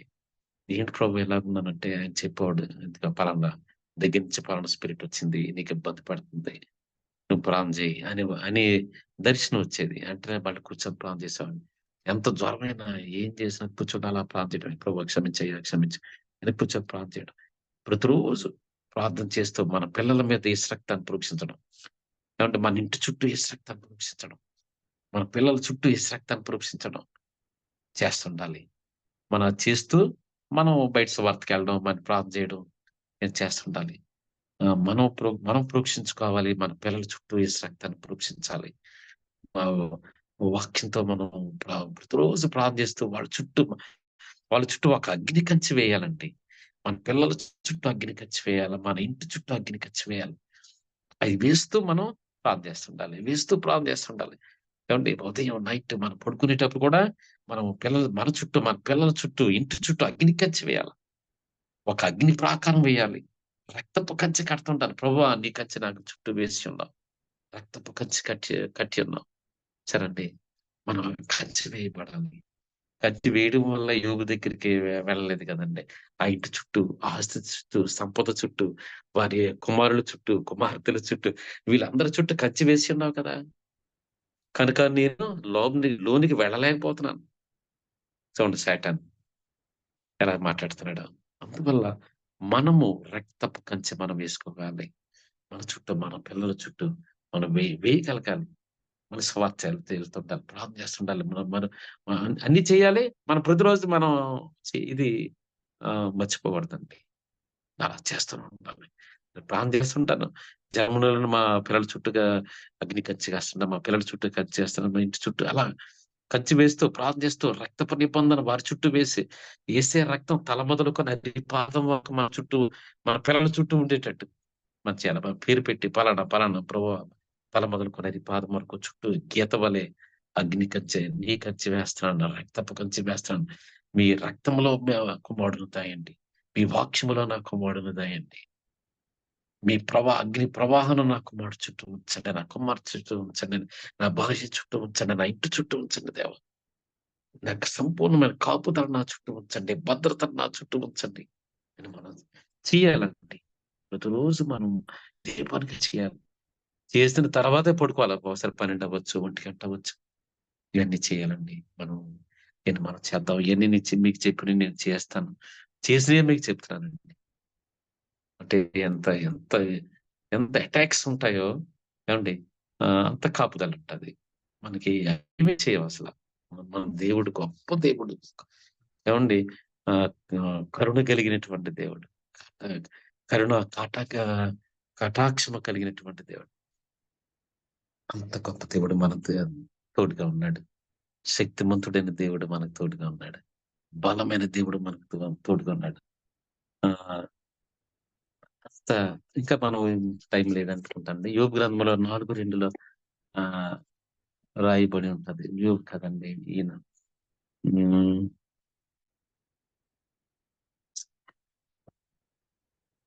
అంటే ఎంత కరుణ కలిగినది కరుణ, కటాక్షము, జాలియు అత్యంత కృపా సమృద్ధి కలిగిన దేవుడు.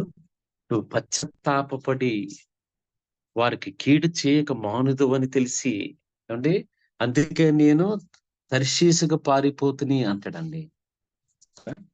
మనం బైబిల్ చూసినట్లయితే ఆహ్,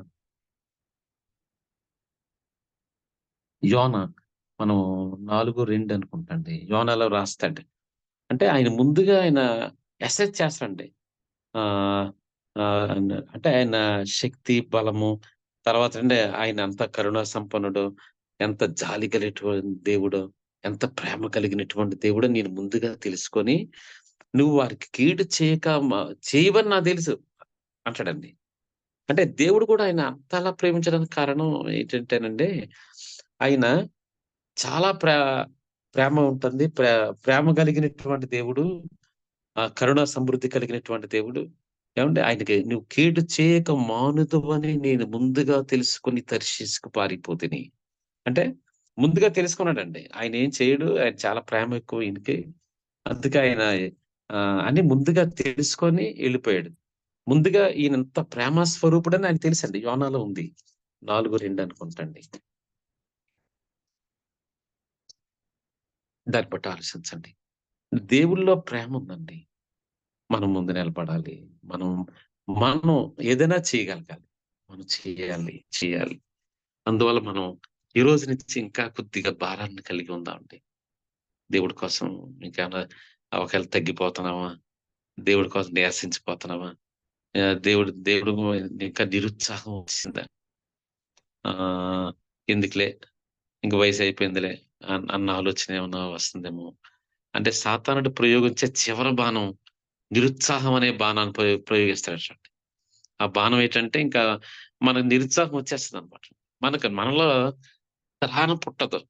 మనం చెయ్యాలని కోరిక పుట్టదు. దేవుడంటే అసలు ఇష్టమే రాదు. ఎందుకులే దేవుడు అనిపిస్తది. ఇంక టైం అయిపోయింది. ఇంకెందుకులే నేను చేయలే. అంటే ఒక రకమైన ఆహ్, మామూలుగా సారోనెస్ వచ్చేస్తదండి. మనకేంటంటే ఇంట్రెస్ట్ పుట్టదండి అసల. ఇంట్రెస్ట్ లేని వారిమైపోతాం. మనకి అందుకే బైబిల్‌లో త్రాణ పుట్టించంటాడు. త్రాణ పుట్టించడంటే ఫైర్ లోపలికి రావాలి. ఎప్పుడైతే అగ్ని లోపలికొచ్చేస్తదో ఆటోమేటిక్‌గా మనం మళ్ళా లేచి నిలబడగలుగుతామండి. అంత శక్తిమంతుడైన దేవుడు మనకు తోడుగా ఉన్నాడు. అందువల్ల వాక్యం మనం మానకూడదండి. వాక్యం ప్రత్యేకంగా చదువుతుండాలి. యేసయ్య తాలూకు అగ్ని మనలో రగులుతుండాలి. యేసయ్య మంట మనలో పుడుతుండాలి. అందువల్ల యేసయ్య అంటే యేసే మంట ఎలా పుడుతుందంటే అనేక గంటలు మనం యేసు రక్తం చెప్పగలగాలండి. మనం బోర్ కొడతాం. మనం ఎండాకాలం దరిదా 50 అడుగులు, 100 అడుగులు కొట్టినోడు నీళ్ళు బయటకొస్తాయి. బోర్ కొట్టడం. ఏవండి? అంటే మనం లోతుగా బోర్ ఎలా కొట్టుకుంటూ ఎళ్తే నీళ్ళు లోపల నీరు బయటకొస్తాయో, మనం కూడా మ మనం ఆయనలో అటువంటి ఆలోచన కలిగి ఉండాలండి. మనం దేవుడి కోసం చెయ్యాలని ఒక సంకల్పం కలిగి ఉండాలి. మనం అనేక గంటలు బోర్ కొట్టాలంటే 3, 4 గంటలండి. కదా! అవి నీళ్ళు ఎలా బయటకొస్తాయో మనం గూడా అనేక గంటలు యేసు రక్తం చెప్తుండాలి. నిరుత్సాహం అనేది పక్కకెళ్ళిపోద్ది. యేసే వాక్యాన్ని కంటత పెడుతుండాలి. ఏవండి? మనం ప్రార్థన చేస్తుండాల. పరిశుద్ధాత్మ అభిషేకంతో ప్రార్థన చేస్తుండాలి. అగ్నిలా ప్రార్థన చేస్తుండాలి. అంటే దేవుడి తాలూకు పవర్, దేవుడు అగ్ని స్వరూపుడని రాసుంటది చూసారా? ఎక్కడెక్కడ అగ్ని స్వరూపుడు రాసుందో అన్ని ఒక దగ్గర రాసేసుకోవాలండి. దేవుడు అగ్నితో ఎలా మండించాడు అన్నీ ఒక దగ్గర రాసేసుకోవాలి. అది రాసుకొని అదే చదువుతుండాలి. అదే కంటత పెడుతుండాలి, చదువుతుండాలి. మన నిరుత్సాహం అయిపోయినట్టు అదంతా ఒకసారి చదివేసుకొని యేసు రక్తాన్ని ఒక అరగంట నాన్ స్టాప్ అంటే మామూలుగా అయిపోతామండి. మామూలుగా మళ్ళా నూతన ఉత్సాహం వచ్చేస్తది. మళ్ళా మనం ముందుకెళ్ళిపోతాం. అలా కాకుండా మనం ఆహ్, రోజు రోజుకి మనం కృషించిపోకూడదు. కుంగిపోకూడదు. తగ్గిపోకూడదు. ఆహ్, సాతాను పనేంటంటే మనం నిరుత్సాహం కల్పిస్తాడు. రోజు రోజుకి రోజు బైబిల్ వాక్యం చదువుతున్నా కదా! ఈరోజు మానేయవచ్చు కదా! బాగా అలసిపోయావు కదా! పడుకోవచ్చు కదా! అనిపిస్తాడు. మనం వెంటనే పడుకుండిపోయామనుకోండి, ఇంకా ఆ రోజు పడుకుంటూ పోతాం. తెల్లారి కూడా మనం బైబిల్ చదవలేం. ద ఆ విధంగా వారంలో 4, 5 రోజులు బైబిల్ చదవలేమండి ఇంకా. 4, 5 రోజులు ప్రార్థన కూడా చేయలేం. 5 రోజుల తర్వాత మళ్ళా మనం అలా తగ్గిపోతుంటామండి. ఇంట్రెస్ట్ పోతుంటది. మళ్ళా మొదటి స్థాయి మళ్ళీ రావాలంటే మళ్ళా కొంత సమయం పడతది. ఒక 20 రోజులు అయిపోద్ది. మళ్ళీ ఈలోపు సాతాను ఎప్పుడైతే మనం బలహీనంగా ఉన్నామో చూసుకొని సాతానుడు వెంటనే మన మీదకి అనేక ప్రయోగాలు చేస్తాడు. మన శరీరంలో ప్రవేశిస్తాడు. కళ్ళ ద్వారా, మాట ద్వారా, ఊహ ద్వారా, తలంపు ద్వారా ఏవండి? ఇలాంటియన్ని రకరకాల స్నేహాల ద్వారా ఇవన్నీ రకరకాల మనం సెల్ ఓపెన్ చేస్తే యూట్యూబ్‌లో బోలెడొచ్చేస్తాయి. అలా రకరకాలు ఏదో రూపంలో తెచ్చి లోపల పడేస్తాడు. మనం లోపల సాతాను ప్రవేశించాడా ఇష్టంగా లోపలికొస్తాడు. దాన్ని మనం బయట పోగొట్టుకోలేము. అది బయటికి దాన్ని తరిమి వేయాలంటే చాలా సమయం పడతది. అందువల్ల మనం ప్రతిరోజు వాక్యం చదువుతుండాలి. ప్రతిరోజు మనం యేసు రక్తం చెప్తుండాలి. ప్రతిరోజు మనం శుద్ధీకరణ చేసుకోవాలండి. మనం ప్రతి క్షణము అంతరంగాన్ని శుద్ధి చేసుకోవడం, రక్తాన్ని ప్రోక్షించుకోవడం ఏవండీ చేస్తుండాలి. మనం మనకు మనం క్షమాపణ శు రక్తాన్ని ప్రోక్షించుకుంటూ మనం చేసినట్లయితే సాతాను భయపడతాడండి. మనం అగ్నిలా కనపడతాం. మనం స్టవ్ వెలిగించినప్పుడు ఈగలు రావు, దోమలు గూడా రావండి. ఈగలు, దోమలు గూడా బయటికెళ్ళిపోతాయి. పక్కకెళ్ళిపోతాయి. భయపడతాయి. కదండీ! అంటే స్టవ్ దగ్గరకి అంత సాహసించలేమన్నమాట రావడానికి. ఎందుకంటే అగ్ని ఉందక్కడ. మండుతుందక్కడ. సరే అలా మనం మండుతూ ఉండాలి. అగ్నిలా ఉండాలి.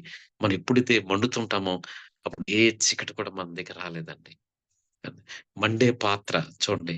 మా పాత్ర పెట్టి అది మంట పెట్టామనుకోండి. ఆ మంటకి ఆ పాత్ర అలా మండుతుంటది. ఏవండీ దానిలో ఉన్నటువంటి నీరంతా కూడా మళ్ళీ ఇంకా వేడి పెరుగుతుంటది. మనం ఇక్కడ స్పీడ్ పెంచే కొద్దీ కూడా రైస్ చేసే కొద్దీ కూడా అది ఎక్కువ మండుతుంటది. దాని ద్వారా లోపల నీరు కూడా ఆ పాత్ర కూడా వేడెక్కుతుంటది, మండుతుంటది. అలాగే మనం కూడా మండుతుండాలి. మండే స్వభావాన్ని కలిగి ఉండాలి. మండే ఆలోచనలు కలిగి ఉండాలి. మండే వాక్యమును మనం ధ్యానిస్తుండాలి. పరిశుద్ధాత్మ బలమైన అగ్ని జ్వాలలు మనలో ప్రవేశించినట్లుగా మనం అయి చదువుతుండాలండి. మనం అది ధ్యానిస్తుండాలి, చదువుతుండాలి. అనేక గంటలేనండి. అనేక గంటలు ఒక గంట ఇస్రాక్తం చెప్పామంటే మన మూవ్‌మెంట్ మారిపోద్ది. అంటే మనం మరలా నూతన చైతన్యంలోకి మనం వెళ్ళగలగాలి. అటువంటి నిరుత్సాహం మనలో రాకూడదండి. రాకుండా మనం బలంగా ఉండాలని కోరుకుంటున్నాను. నాకు అవకాశం ఇచ్చినందుకు, ఆలకించినందుకు థాంక్స్ చెప్తున్నానండి. చిన్న ప్రార్థన చేసి ముగిందాం సార్.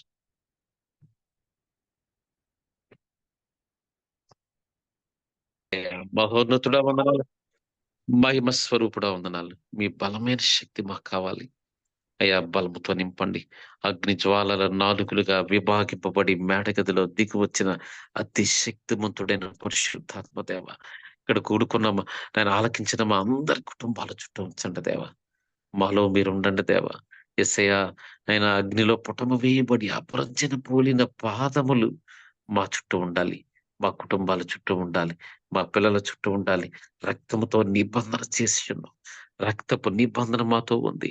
రక్తపు నిబంధన మా పిల్లలతో ఉంది. నాయన మా చుట్టూ, మా పిల్లల చుట్టూ ఒక కంచి కట్టండి దేవా. రక్తపు కంచి కట్టండి దేవా. ఆయన రక్తపు నిబంధన ఉంచండి దేవా. అయినా చిన్నపిల్లలు, నేను పిల్లలని నాయన ప్రభా మీరే పోషించండి, మీరే ఉత్తేజితులు చేయండి, వారిని శక్తిమంతులుగా చేయండి దేవా. నేను పిల్లలను, మమ్ములను, మా కుటుంబాలను నేను రక్తములో తాయండి, వాక్యములో తాయండి. మీ హస్తము చోటున మమ్మల్ని భద్రపరచండి, మీ రెక్కలలో మమ్మల్ని భద్రపరచండి దేవా. పగల ఎండ దెబ్బనను, రాత్రి వెన్నెల దెబ్బనను తగులకుండా, ఏ ఆపద శోధన రాకుండా మీరే మమ్మల్ని కాచి కాపాడండి దేవా. యేసయ్యా మీకు వందనాలు. ఒక ప్రహారీ గోడ ఏ విధంగా ఉంటుందో ఆ విధంగా ప్రభా రక్తపు నైనా ప్రభా నిబంధన మా చుట్టూ ఉంచండి. రక్త ప్రాకారమును మా చుట్టూ వేయండి ప్రభా. క్షేమమును మాకు ఇవ్వండి దేవా. మా మమ్ములను, మా పిల్లలను దీవించండి, ఆశీర్వదించండి దేవా. నేను రాబో కాలంలో మా పిల్లలు బహుబలముగా మీ కొరకు వాడపడాలి. నేను బలమైనటువంటి మీ పరిచర్య చేయాలి. నేను మీ వాగ్దానములు పొందుకొని నేను మీ సేవ చేసే బలమైనటువంటి సాధనాలుగా, పాత్రలుగా, ఒక అగ్ని జ్వాలలుగా వాళ్ళు మండుతుండాలి. ఆయన అందుకొరకు మా పిల్లలను దీవించండి. అందుకొరకు మా పిల్లలను నూతనపరచండి. అందుకొరకు వారి చుట్టూ అగ్ని కంచె కట్టండి ప్రభువా. అందుకొరకు వారిని నైనా ప్రభు మీ వాక్యములో దయండి దేవా. యేసయ్యా మీకు వందనాలయ్యా. మీ చిత్తంలో నడిపించండి, మమ్మల్ని బలపరచండి ప్రభువా. యేసయ్యా మీ సన్నిధిలోని శక్తితో మమ్మల్ని నింపండి దేవా. యేసయ్యా మీ చిత్తంలో నడిపించండి ప్రభా. వాక్యమును విన్నటువంటి వాక్యము సాతానుడు ఎత్తుకుని వెళ్ళిపోకుండా ఆయన మా అందరి చుట్టూ అగ్ని కంచి కట్టినటువంటి దేవ, రక్తపు కంచి కట్టినటువంటి దేవ, మీ చిత్తములో నడిపించండి ప్రభా. మమ్మల్ని బలపరచండి దేవా, బలపరచండి దేవా. ఎలాంటి నైనా ప్రభా వాక్యము నీది, నైనా మాటలు నీవి. నైనా ప్రభా మీరే మాట్లాడి ఉన్నారు, నేను కాదు ప్రభా. మీరు మమ్మల్ని బలపరిచినందుకు వందనాలు ప్రభా. మీరే మీ వాక్యమును తెలియజేసినందుకు మీకు వందనాలు ప్రభా. అయ్యా మాది మా పాత్ర ఏమీ లేదు ప్రభా. యేసయ్యా మీరే మాలో ఉండి మాట్లాడిన దేవా, మమ్మల్ని బలపరిచిన దేవా. మీ దేవదూతలను మా చుట్టూ కావిలుంచండి దేవా. యేసయ్యా మేము ప్రాధేయపడుచున్నాము, మొర్ర పెట్టుచున్నాము దేవా. అయ్యా మీ సన్నిధానములో ప్రభు గోజాడి మేము ప్రార్థన చేస్తున్నాము దేవా.